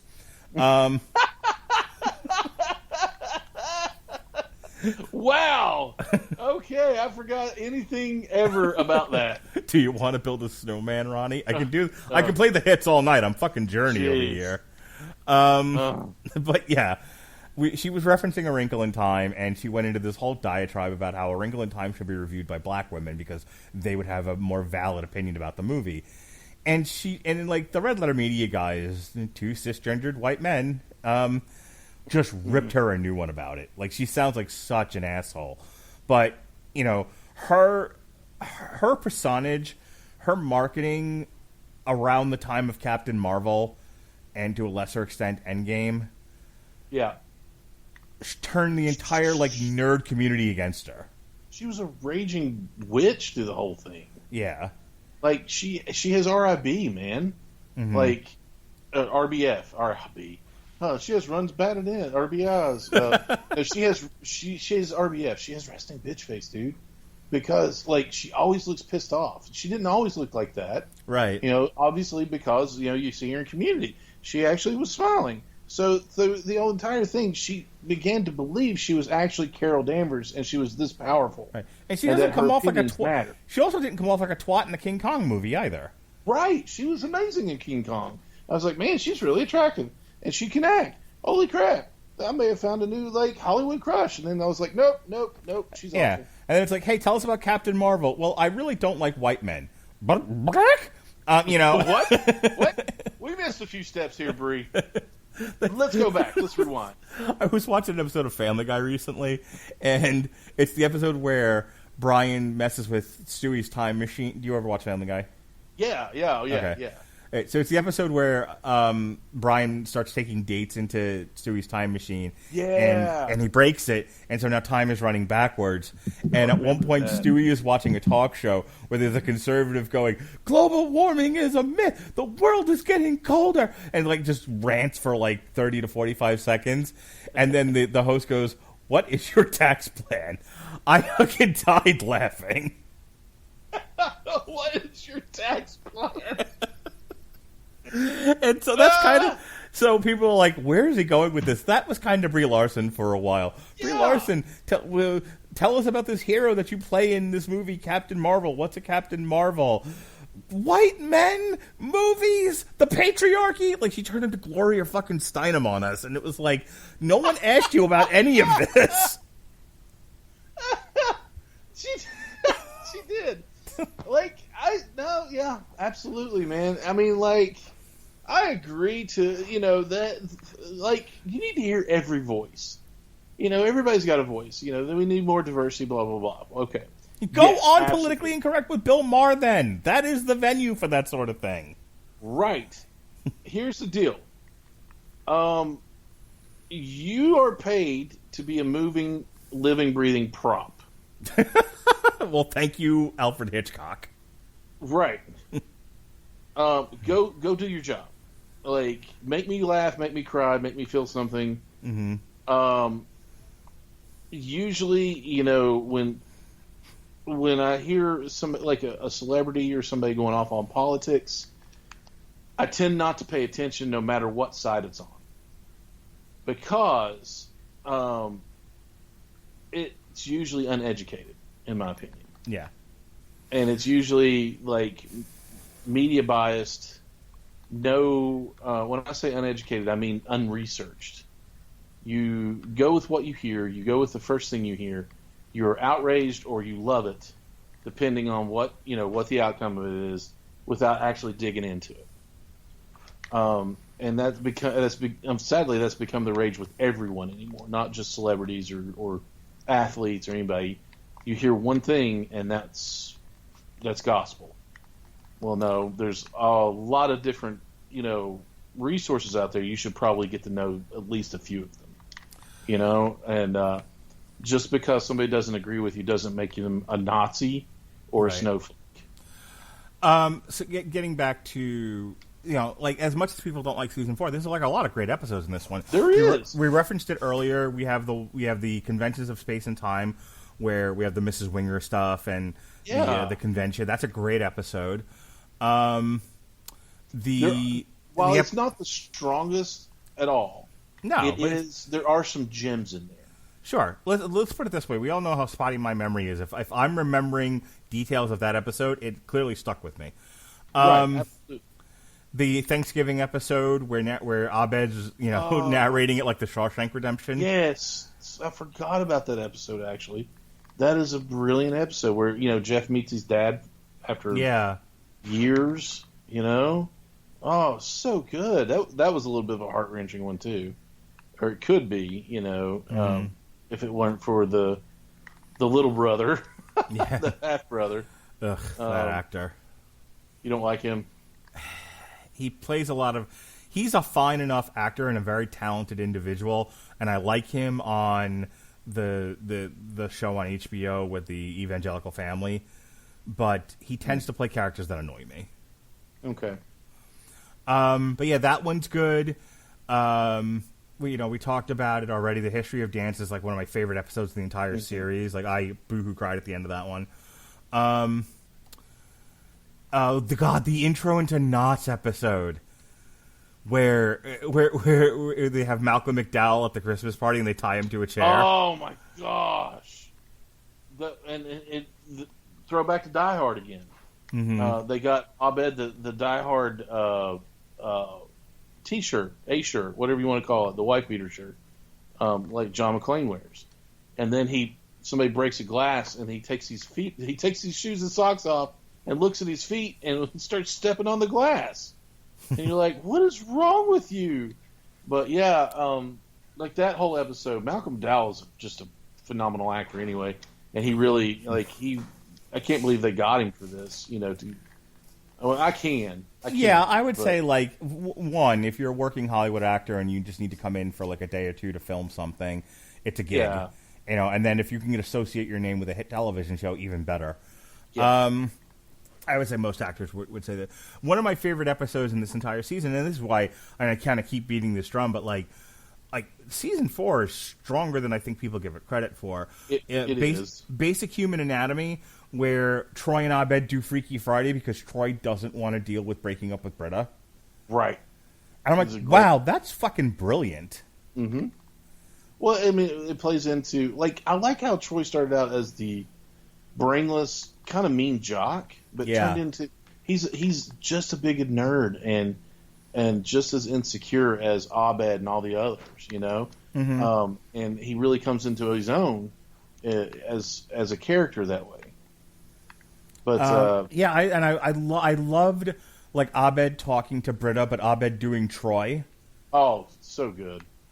And even like Jeff and Troy, like Troy looks up to Jeff, and so when Jeff is like, and Jeff is like, I think this is the bit where if he passes biology, he graduates, and he needs to study, and because of the bit with the DVD and the Freaky Friday stuff, and they're like, and basically like he just wants to get everyone back to the table, but when he realizes that Troy is purposely delaying because he doesn't want to deal with his emotions regarding breaking up with Britta, like he needs to break up with Britta, but it's hard, it's hard to hurt somebody that you love, even when you know that being with them is not right for you. Right. And and Troy. And this is where Troy has some stunted emotional growth, and Jeff recognizes that. And it's really the scene where Jeff figures that out is actually really well done. Mm-hmm. Mm-hmm. Well, it's just the same thing with the pillows and blankets, where he wants them to be friends again. So what's he do? He goes back and he actually goes back to the dean's office to get the magic friendship hats, and he dusted one off. Right. He's doing it because he loves them. He's doing it because he knows that this is real to them.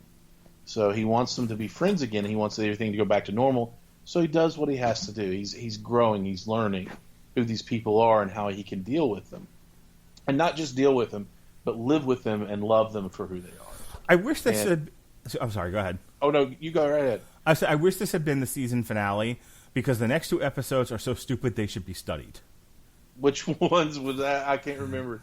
Heroic Origins, which is the bit where there's a couple things going on with this episode. This is the bit where Abed figures out they've known each other their entire lives and they've always been intertwined. I wasn't a big fan of that episode. I hated this. I thought it was really bad.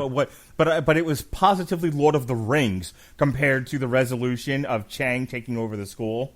I thought it was great. Oh my god! Yeah. Well, I think your tolerance for silliness that stretches credulity, is definitely more tolerant than mine.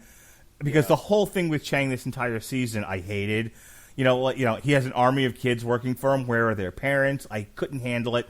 And then he basically kidnaps the dean, and no one figured that out. The whole thing was so bad and so stupid. And it's like, this is my big complaint about Community. It's this weird pendulum of brilliant writing to so stupid it takes me out of the show. And that just might be my opinion. But if people hated this season because of the Chang Dynasty stuff, I don't blame them. You're talking about season 3. No, Chang Dynasty was season 3. Oh, okay. Well, I hated it. Yeah. Okay. Yeah. I'm reading a note here. Chang attempts to destroy the Greendale for good. Is this the bit where he was gonna take the check from the dean, and then he was gonna get rid of the check, but then he's convinced not to? Yeah, that was the check from the dean. That was where Subway was taken over. Right. Okay. So, introduction to finality is the end of season 3, and that is the. This is where they deal with the mirror timeline again, and it's all in Jeff's No. That's season 3. Introduction to finality was where Evil Abed and the courtroom thing with Shirley and Pierce about over Shirley sandwiches. What you're thinking of is season 4's finale was Advanced Introduction to Finality, which is where he graduates. Right. But that is the evil timeline doppelgangers. Yeah, Abed's going to cut off his arm. I think is no. That was season 3. What am I? Okay, the line Season here 4 is Jeff now has enough credits to graduate and contemplates his future. The darkest timeline again comes into play. Season 4 is where the darkest timeline comes in, and Jeff is dreaming that the darkest timeline people are trying to capture him and take him back. Okay, that's what I thought. I thought I said that. Yeah, okay. but Evil Abed comes out in season 3 and possesses Abed, and that's where he wants to cut Jeff's arm off. Okay. Well, to make him Evil Jeff. So this is as clear as mud. So the episode, right? Well, it's silly, but if this is the one I'm thinking of, and I think you just said it was, where Jeff is dreaming about the doppelgangers coming from the parallel universe. And this is the one where his doppelganger has one arm and he's banging Annie, and Annie is a horrible blah blah yakety schmackety. Okay. Yeah.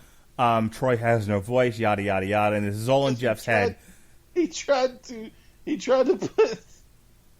put out a flaming troll by eating it. Yes. And he says, clearly, you don't know anything about defeating trolls, Annie or Britta. The point being, and my complaint about it is, there's a lot of really great stuff and daring stuff that we've already talked about. This was an attempt, I think, to do that, but I don't think it stuck the landing. I don't even think it hit the mark at all. I think, to use a different analogy, I think they were aiming for the target on this one and shot a tree instead. Oh, wow. Just missed the target entirely. I didn't like this episode at all.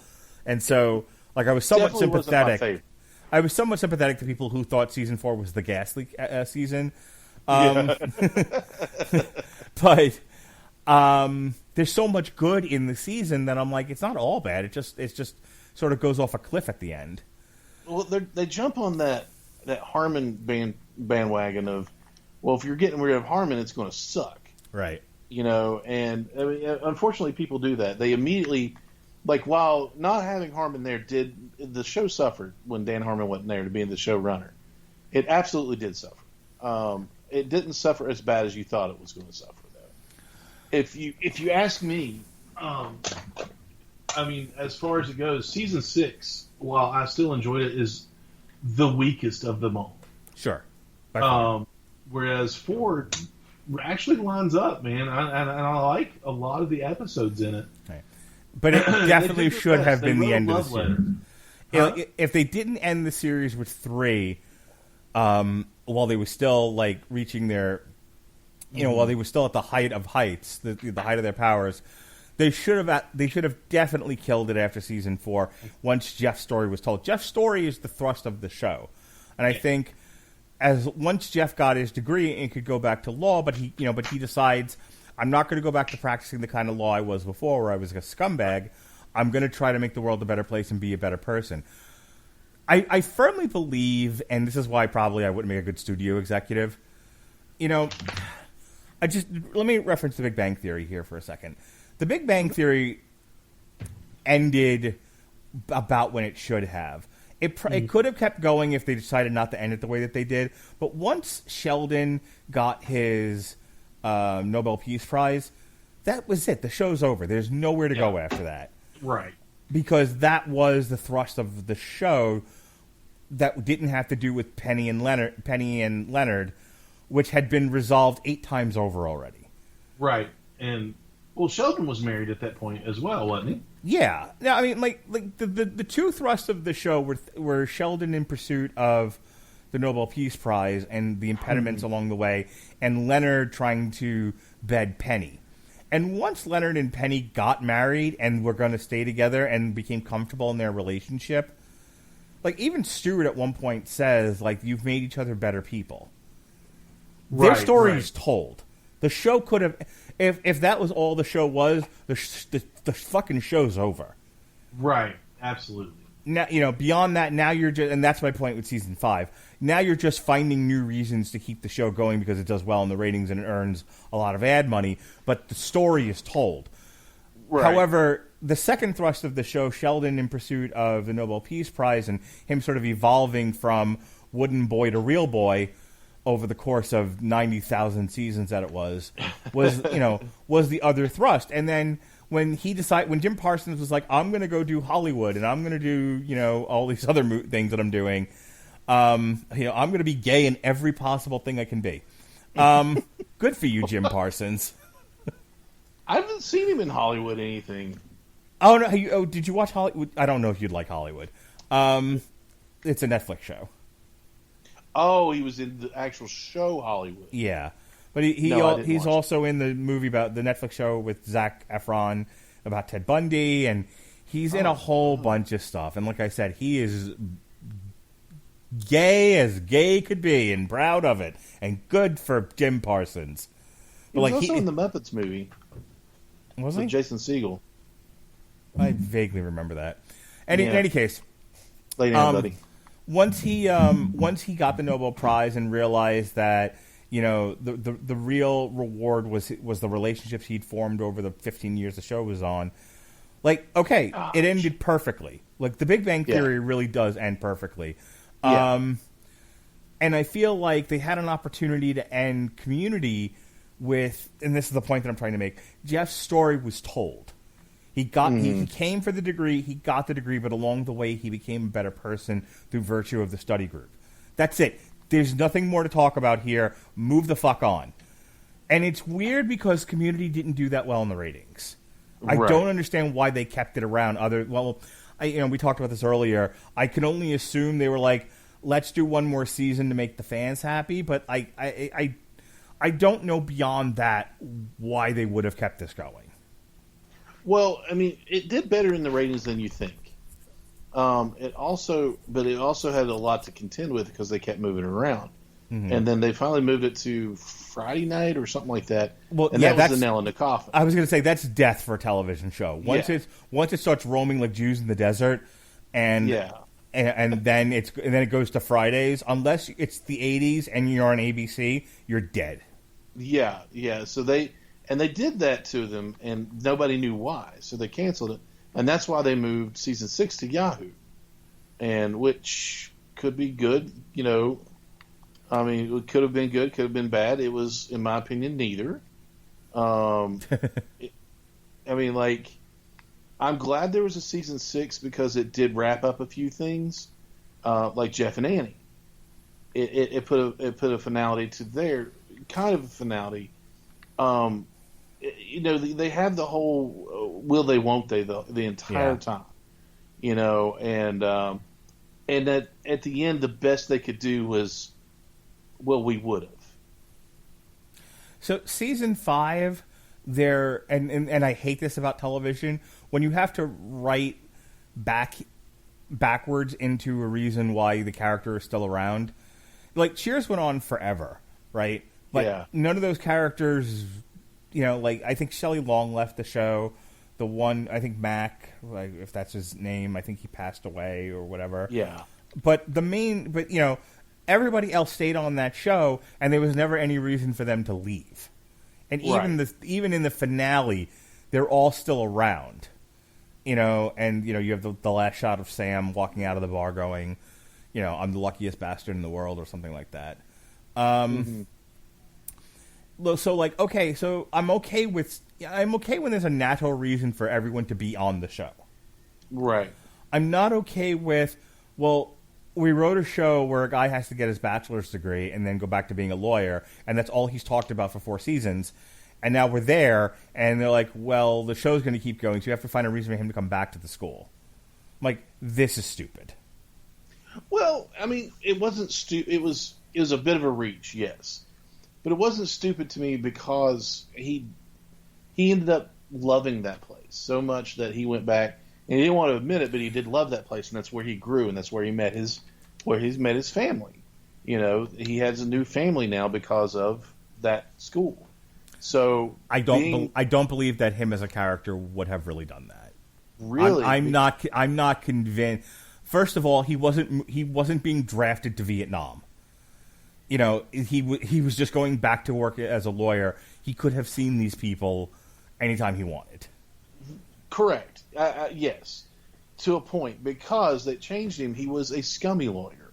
Right. He was not a good. I mean, he was a good lawyer, but he wasn't a good person. They changed him to a good person, and there's not much room. What they're trying to say is there's not much room in the law business for good people. So he kind of gave that up and decided to be a good person and go back and teach.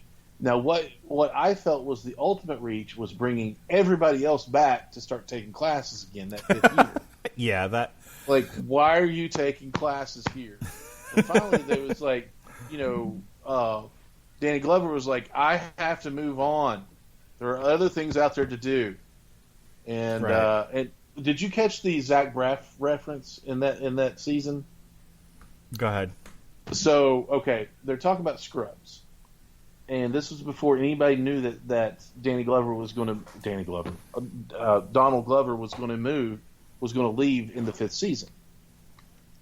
So, at the first or second episode, they were talking about Zach Braff. He's like, yeah, Zach Braff, you know, 9th season of Scrubs. You know, Zach Braff was only around for about 3 episodes. And he's like, that son of a bitch, after everything Scrubs did for him, and that was Troy's line. Right. And then after episode 4 or 5, Troy's gone. I was like, that is hilarious. Because I'm sure Donald Glover was in on that. He probably helped write that joke.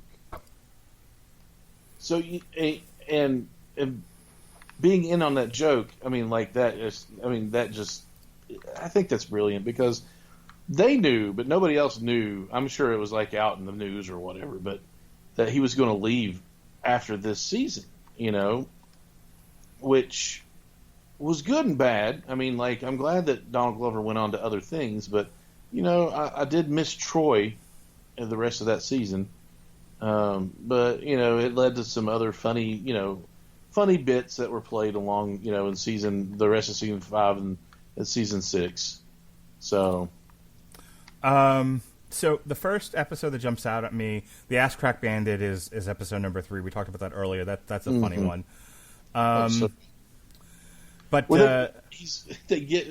Troy gets cracked, and then he spends the rest of the episode in a wheelchair and with blankets and cups. You know, that was amusing. The first one that I really really liked, and this is the one where they say goodbye to Troy, is geothermal escapism, where they organize a campus wide game of the floor is lava. And it's one of those where they're dealing with the breakup of this friendship, and Troy feeling like I've got to move on with my life. It's time to go, and they deal with it in a funny but still heartwarming way, while keeping within the schism of the show itself, which is, how can we do fun things with this structure, sitcom 22-minute sitcom structure. So it's one of the better episodes of season 5, and it's one of those that makes, while I keep saying that they really should have done away with the show. If they had, then we wouldn't have gotten the floor is lava, and it's right. I'm torn, because on the one hand, I want the good TV episodes, but I think there's a question of, are there enough good episodes to really warrant a full season here, and that's debatable. Yeah. No, I get that, and that whole the writing in that whole episode was just how they handled legitimate heartbreak between two friends that have become so very very close, and come to rely on one another for a lot of different things, and then he's leaving his best friends, his family and everything. So and we're as fans, as the audience, we're losing one of the best characters on that show. So they had, I think they did a good. They had Troy a really good send off, and I think it was way, well, of course it was way better done than the last paintball episode before this, because that one, it was the dream sequence with the evil doppelgangers, so I appreciate the fact that they did not go with paintball in this, that they decided to go with a whole different game. And I was like, that's smart too, because it was almost like, because Dan Harmon was not the showrunner, and because the paintball episodes were kind of his babies, they were tainted at that point. Yeah. So, let's try something different, and they knocked it out of the park with something different. The other episode I really liked from this season is Bondage and Beta Male Sexuality, and and the reason I like this episode is the stuff with Hickey and Abed.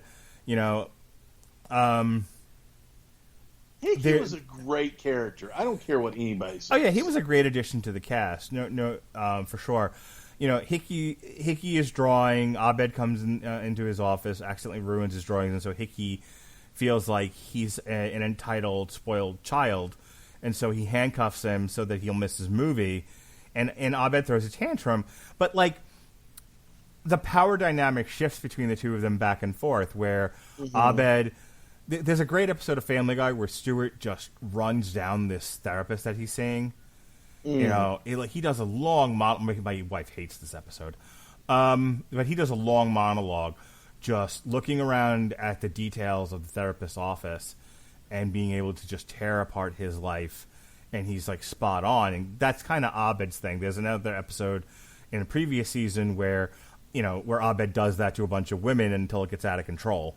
Oh yeah, when he becomes the Terminator. Yeah. And so Abed, or RoboCop, I should say. And so, I love that Hickey calls Abed out on being a child. Abed then just tears Hickey down, and then both of them sort of rebuild each other back up, and they have a mutual understanding of each other. Yeah. That's the part of the episode I like. The rest of it, where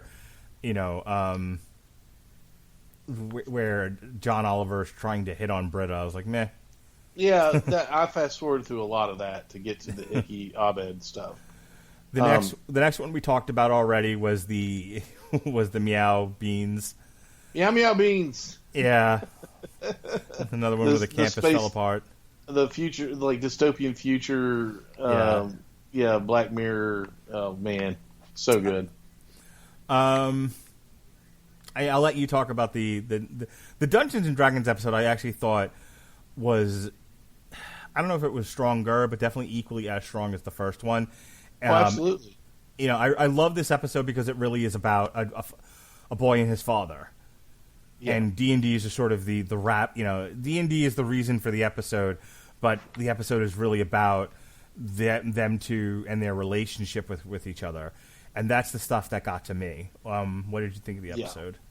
Oh, loved it. I completely agree with you. That, while people were like, oh, you just like it because of the game, because of D&D. No, I liked it because of the dynamic of father and son, and a father willing to do anything to be able to see his grandchild and make amends with his son.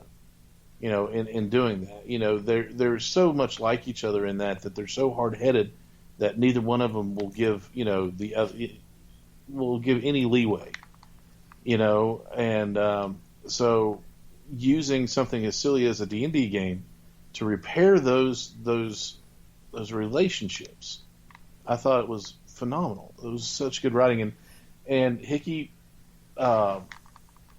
great character, gruff. I thought it was really funny when he said, like, well, you meet hobgoblins, I punch them in the chest. And I keep running.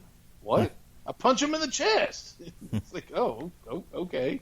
It's like, man, that's my new go-to when I play D&D now. We'll punch people in the chest. And you know, to see that love between father and son come out, even though they're arguing about doing something together. Yeah. You know, and I loved it. I loved it. You know, it reminds me of, you know, kind of the things that my dad has done in the past to understand where I'm coming from on the things that I like. He used to just stop and pick up a comic book or two, even though he never really understood why I liked them, because he never read them. He never read them as a kid. Not that I know of. He probably read them when he was younger, but he thought they were kid stuff. But as I was growing up, man, I remember him getting on QVC and ordering me a big old box of comic books for a certain price. And me getting some really good stuff and mostly really bad stuff. So I always felt like really bad about that. You know, and he'd stop at the corner store, you know, wherever he was, and bring me a couple of as he called them, funny books home. And, you know, then he would ask me about them. You know, I couldn't get him to read them, but, you know, he would ask me about them. And, you know, just so it was touching. Sure. The last two episodes deal with them selling the campus to Subway and then trying to not have that happen, and it's whatever. Like, it's funny. Yeah, I think after the last D&D episode, you know, we have G.I. Jeff and then this two-parter with the Subway thing, and I think by that point I was like, I just want to get this over with. I need to get to the end of this. Right. Well, you also find out that Jeff really, like, Annie is his heart. Mm-hmm. In more ways than one. You know, granted, there is a scene where, you know, the wedding, I think it was the wedding. It's like, you've got a heart in there, you just got to listen to it. And it's flipping through, and you know, you see a glass of scotch, and a house, and a puppy, and Annie's boobs, and Annie's face, and then Annie's boobs again, and it just ends up on a glass of scotch, and he's like, I need a drink, you know, kind of a deal. But you know, he loves Annie, and he's coming to terms with that, and that's what, you know, as silly as it is, that his emotion is what opens the secret hatch, you know. But I enjoyed it, but I get it. Because you had two big epic episodes there where there was a lot of emotion, and then you go into something as silly as them finding the founder of Greendale hiding in an underground bunker. Yeah. So, you know. All right. So season 6, the final 13 episodes, they've lost Troy, they've lost Chevy Chase a little bit, you know, even further back than that. They're losing. No, they lost her already. Yvette Nicole Shirley. Smith. Yeah. Yeah. I mean, she makes a brief appearance, but they introduced Paget Brewster as Frankie. And that's really it, you know. Oh, no, sorry. They also introduced Keith David as Elroy Patashnik. I think Keith David is brilliant in everything. Yeah. He's so funny in this. He was one of the high points of this only because, like, he played the I don't know what you white people are doing thing really well. Oh, yes. Yeah. And then complimenting white people. That was so funny. He's like, I found that white people need a lot of encouragement. Yeah. It's so There's funny. a man that knows how to put meatballs on a plate. It's so What? funny. He's so good. Yeah, no, I that was, like I said, there's a lot of miss in season 6, and it was like this was a completely unnecessary season, but that There's still oh my some God. good stuff out of it. Holy shit, Bobcat Goldthwait directed one of these episodes. Yeah, he did. Wow. Any case, yeah, the one where they gave a degree to a dog. Yeah, that was a good one. But yeah, there's a lot of miss in this season, but there's the occasional thing that would make me laugh despite myself, and You're Keith telling David me you was didn't responsible like- for it. Yeah, but you're telling me you didn't like the Karate Kid episode where Chang and Annie. Oh, that one. Yeah. I mean, that character plays the same character on Brooklyn Nine-Nine. I'm just over him screaming at the camera. Okay, yeah, I get that. I can't remember what the actor's name is. But yeah, he just plays the same drama character. teacher. Yeah, Not the he drama teacher, but the director. Yeah, he Yeah. plays the same character in everything that he's in. It drives me crazy. But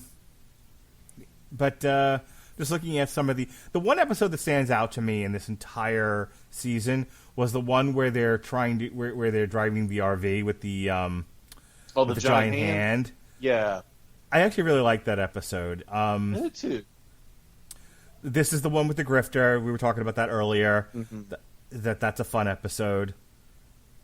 But they just keep saying grifting over, and they grift. Yeah.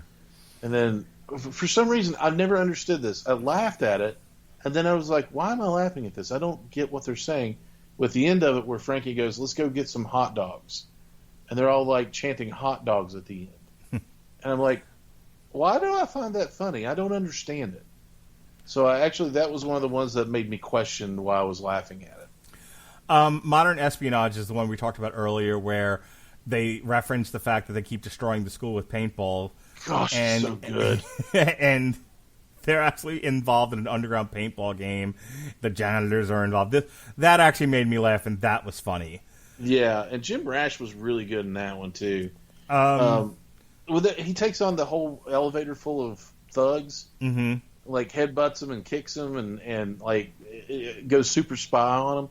I love it. I mean, you wouldn't think that like the Dean Craig Pelton would be that cool, but he's really cool in that episode. And my hetero crush Nathan Fillion is in it too. I didn't love the only thing about the wedding episode I thought was funny was the acknowledgement from Garrett's mother that they tend to make everything about them, and that they could just not be themselves for once. Yeah, and so like it's one of those things where they're trying so hard to not be what they've been for 5.5 seasons that I was enjoying them trying to just be normal, and then of course it goes off a cliff when they suddenly realize they've outed. Which they didn't know that they were cousins. It's like, that was an eye roll for me. It was like, oh. I thought that was funny because if they hadn't been themselves, if they hadn't tried to be not them, nobody would have ever noticed. Nobody would have ever known, and it would have just gone on. But even when they're trying not to ruin things, they still ruin things. And then finally, the series finale, which is the premise of the series finale is them pitching alternate ideas of the show, and when they finally get through that gimmick, Annie goes to Washington to work for the FBI, Abed goes to California to work as a PA in Hollywood, and everybody else just kind of sits in the bar.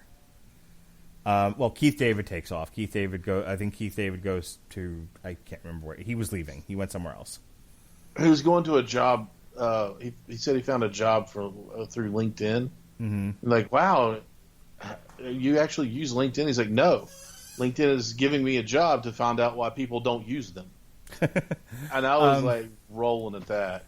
So Jim Rash, Ken Jeong, Paget Brewster, Joel McHale, and Jillian Jacobs are all that's left.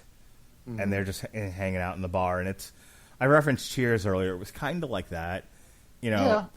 it was like, okay, well, we're here. And it was, and I know that this cast is very savvy on 6 seasons and a movie, and we're up to the and a movie part. So they all want to come back for a movie, and I think they didn't want to give it a sense of real finality because everyone might come back and do this movie. They don't know what they're going to do with it, so they left it open. But in terms of referencing the meta nature of the show, I thought that they did a good job of doing that in it. Mm-hmm. In terms of resolving the interest between Jeff and Annie, I thought that was great. Yeah, I thought they handled it well. They have a moment where it's like, you better kiss me before everyone else shows up. I'm like, wow, that actually, that made my heart swell. And then him coming back to the bar, and then it's like, okay, well, life goes on. Like, okay. Yeah.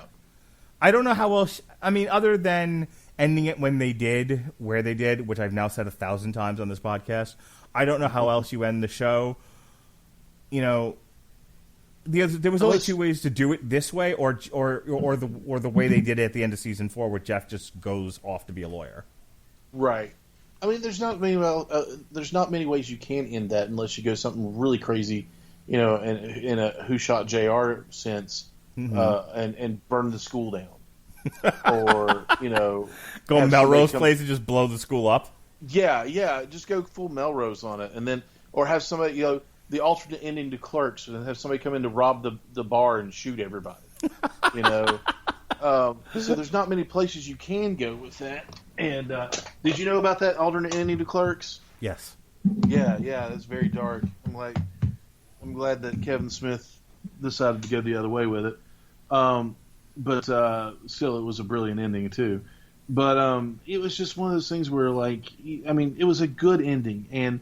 And as far as I know, if they can find the time to do it and they have to wait for a good script, everybody's still keen on doing a movie. I'm just not sure how they're like, it has to be perfect. And they even, they did a COVID reading, of Pierce's funeral episode. And they actually got Pedro from Mandalorian. What is his name?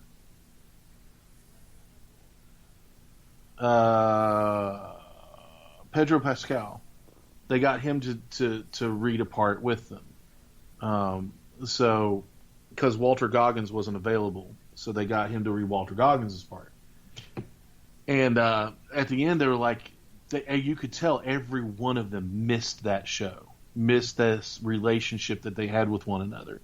Because I've watched that reading several times now, and so they loved it, and they're like, even Donald Glover's like, yeah, I think I'd like to do a movie, but he has such a busy schedule with being Childish Gambino and Atlanta and all this other stuff, so they're waiting for that perfect time to do it, and so I for one, I hope they just don't. I just hope they don't wait too long. But I would like to see it. I mean, it's been a few years now. So if it's any longer, it's going to be they're going to be reaching. You know what I mean? Yeah, I don't know. I don't know how when the premise is people at a community college. I don't know how and you've already they've come back to the college to make it better. Right. Well, I mean, you go with where are they now? Mm-hmm. Kind of a deal, and then give them one last caper to save the college from something, and let them go with that. It may not be the best in the world, but it'll be something. It'll be that hashtag movie. It'll be the movie. Yep. At the end of the 6th season. So I don't want look. Too many people want it for me to be the one voice in the wilderness going, nah, that's not necessary. Right. Because again, who would have thought the Simpsons movie was going to be as good as it was? Right. And you could have made the same argument about that show. How do you take a 22-minute cartoon about, this shitty family and turn it into a feature-length motion picture? Well, start with a pig, go from there. Spider pig, spider pig. My summer of love. And then you end up with a dome where Homer has to ride a motorcycle around it. So great. It's actually on Disney Plus. I was really shocked at that. But yeah, it's like I have okay.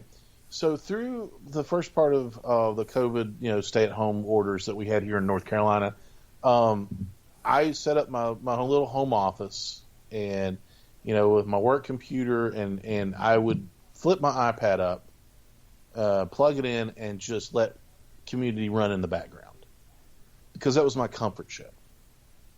I was dealing with a lot of anxieties of what was going to happen, what could happen, what might happen. I'm a single dude, so it's just me and my dog. So I'm sitting here alone, not talking to anybody. The best that we can do is maybe, a conference call at work. But, even then you're just talking to people over a computer and not really seeing anybody's faces. So it was like one of those things where, like, that's what kept me calm. This show and a few others, kept me calm. Believe it or not, I actually became a big fan of The Ranch on Netflix through this too.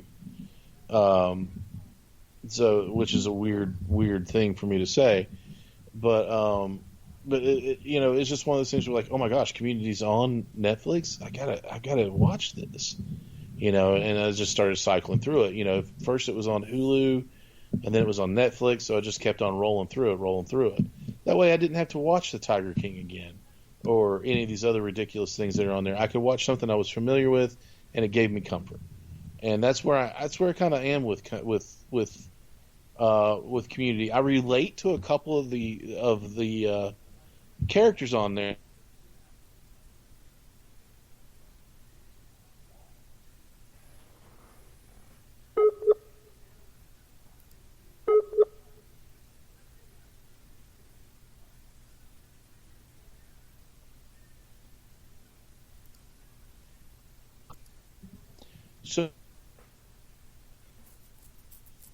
So you can probably cut this part out.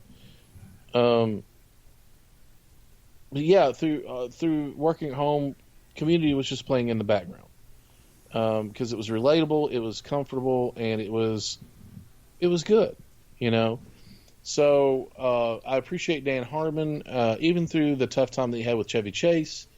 They still pulled through, and he came back. Unfortunately, Chevy left the show. It was probably for the best. But yeah, I mean, it's just like one of those shows that I can relate to, that I love, and it helped me through some weird times, through this whole COVID mess, stay-at-home orders and all that crap. Well, Ronnie, I appreciate you.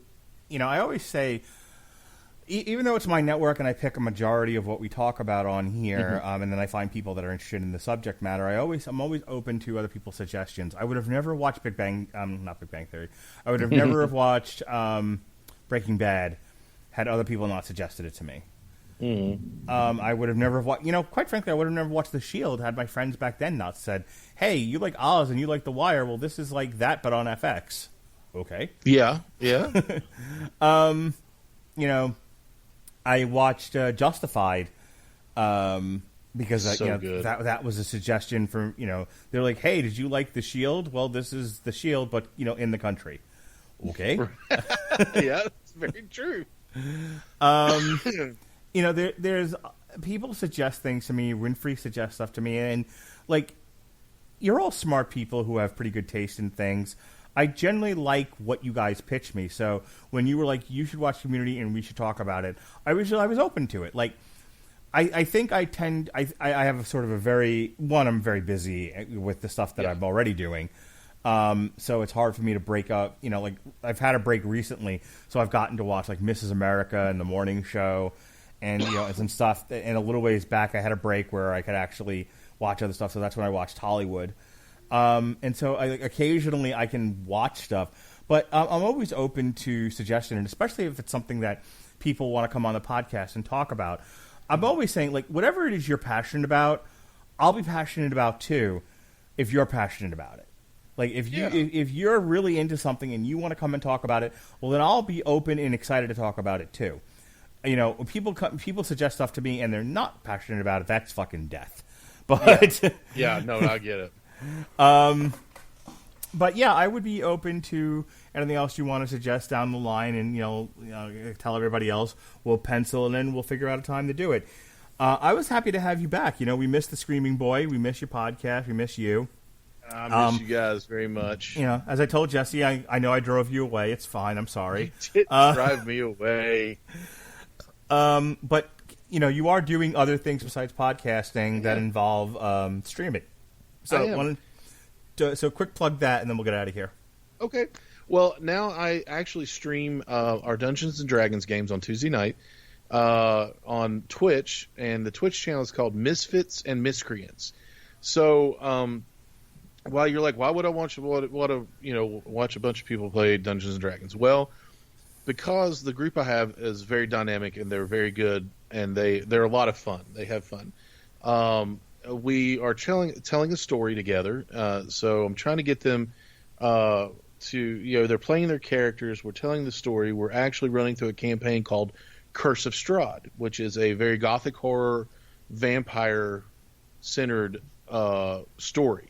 And, this whole D&D craze right now, it's just fun to watch people do stuff that they're passionate about, just like you said, Mark, and we're very passionate about Dungeons and Dragons, and other tabletop role-playing games. There's a couple more games I want to give a try, have people on and play.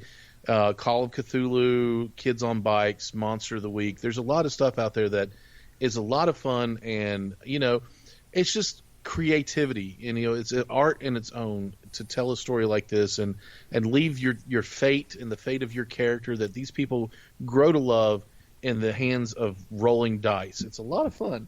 And also, I've discovered video game streaming. So in the time that I'm trying to build up this whole Dungeons and Dragons and tabletop role-playing streaming, I just pop on and play Call of Duty or Among Us and stream on that, and just people watch my big old face on the screen while I get wrecked on these games. So it's actually pretty fun. Also, on this Twitch channel, I do Thursday nights, which probably won't be this Thursday, but it will be down the line. I have a show called Ask a DM, where you can come on and hang out with me and talk to me in the chat and ask me any questions you have about Dungeons and Dragons or about being a dungeon master, or just talk to me, or just come and chill with me. I had one guy come in and we just talked about different things, and he DMs as well, and he had me do a dramatic reading of something that happened to one of his characters one time, and it was a lot of fun. And my dog just barked at me. Stop. Hey, no. And so I'm doing a lot of streaming with that now. Long story short, everybody's like, "What?" We play Dungeons and Dragons on Tuesday night on stream on Twitch at 7 p.m. Eastern Standard. Come and watch us. Come and hang out. Any other time, if you follow my Twitch channel, you're probably going to see me on here just, like I said, getting destroyed at Call of Duty, or playing Among Us, or just playing any random video game, just hanging out. So come hang out with me, and subscribe, follow me on Instagram, which is Misfits and Miscreants, and we actually have a TikTok now. I don't do a whole lot on TikTok, but I'm starting to, so you'll probably see my big ugly mug on there as well. And that's it. All right. Well, I appreciate you being on with me tonight. We had a really great discussion. This is the longest podcast I've done in months. Yeah, I was like, wow, it's because I'm awesome. Yeah, and we had 6 seasons to discuss. That's true. And he just said, no, you're not. You said yeah, I do. No, I do. No, you're wonderful. No, I really had a great time with you tonight. I was really glad you could be on. I had a lot of fun talking about this. A lot of grist for the mill, as I like to say. So, however, we did some other shows this week that weren't nearly as long. We did Batman 3 Jokers on Monday.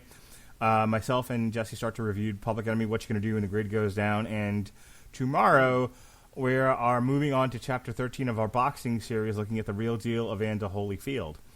Also, Captain Confederacy dropped as part of the the Superblog Team Up, which is a bunch of bloggers and podcasters doing stuff with comic books.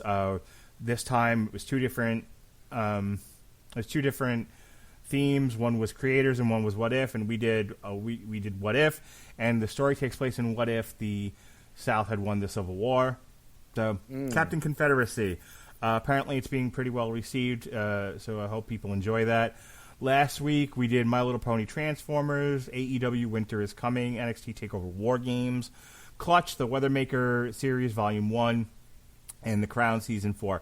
So that's all in the archive, plus many, many other shows, television shows, movies, comic books, heavy metal albums, you name it, it's in there, and the occasional boxing podcast. So, once again, for Ronnie Adams, I'm Mark Radulich. This has been TV Party Tonight. Be well, be safe, and behave.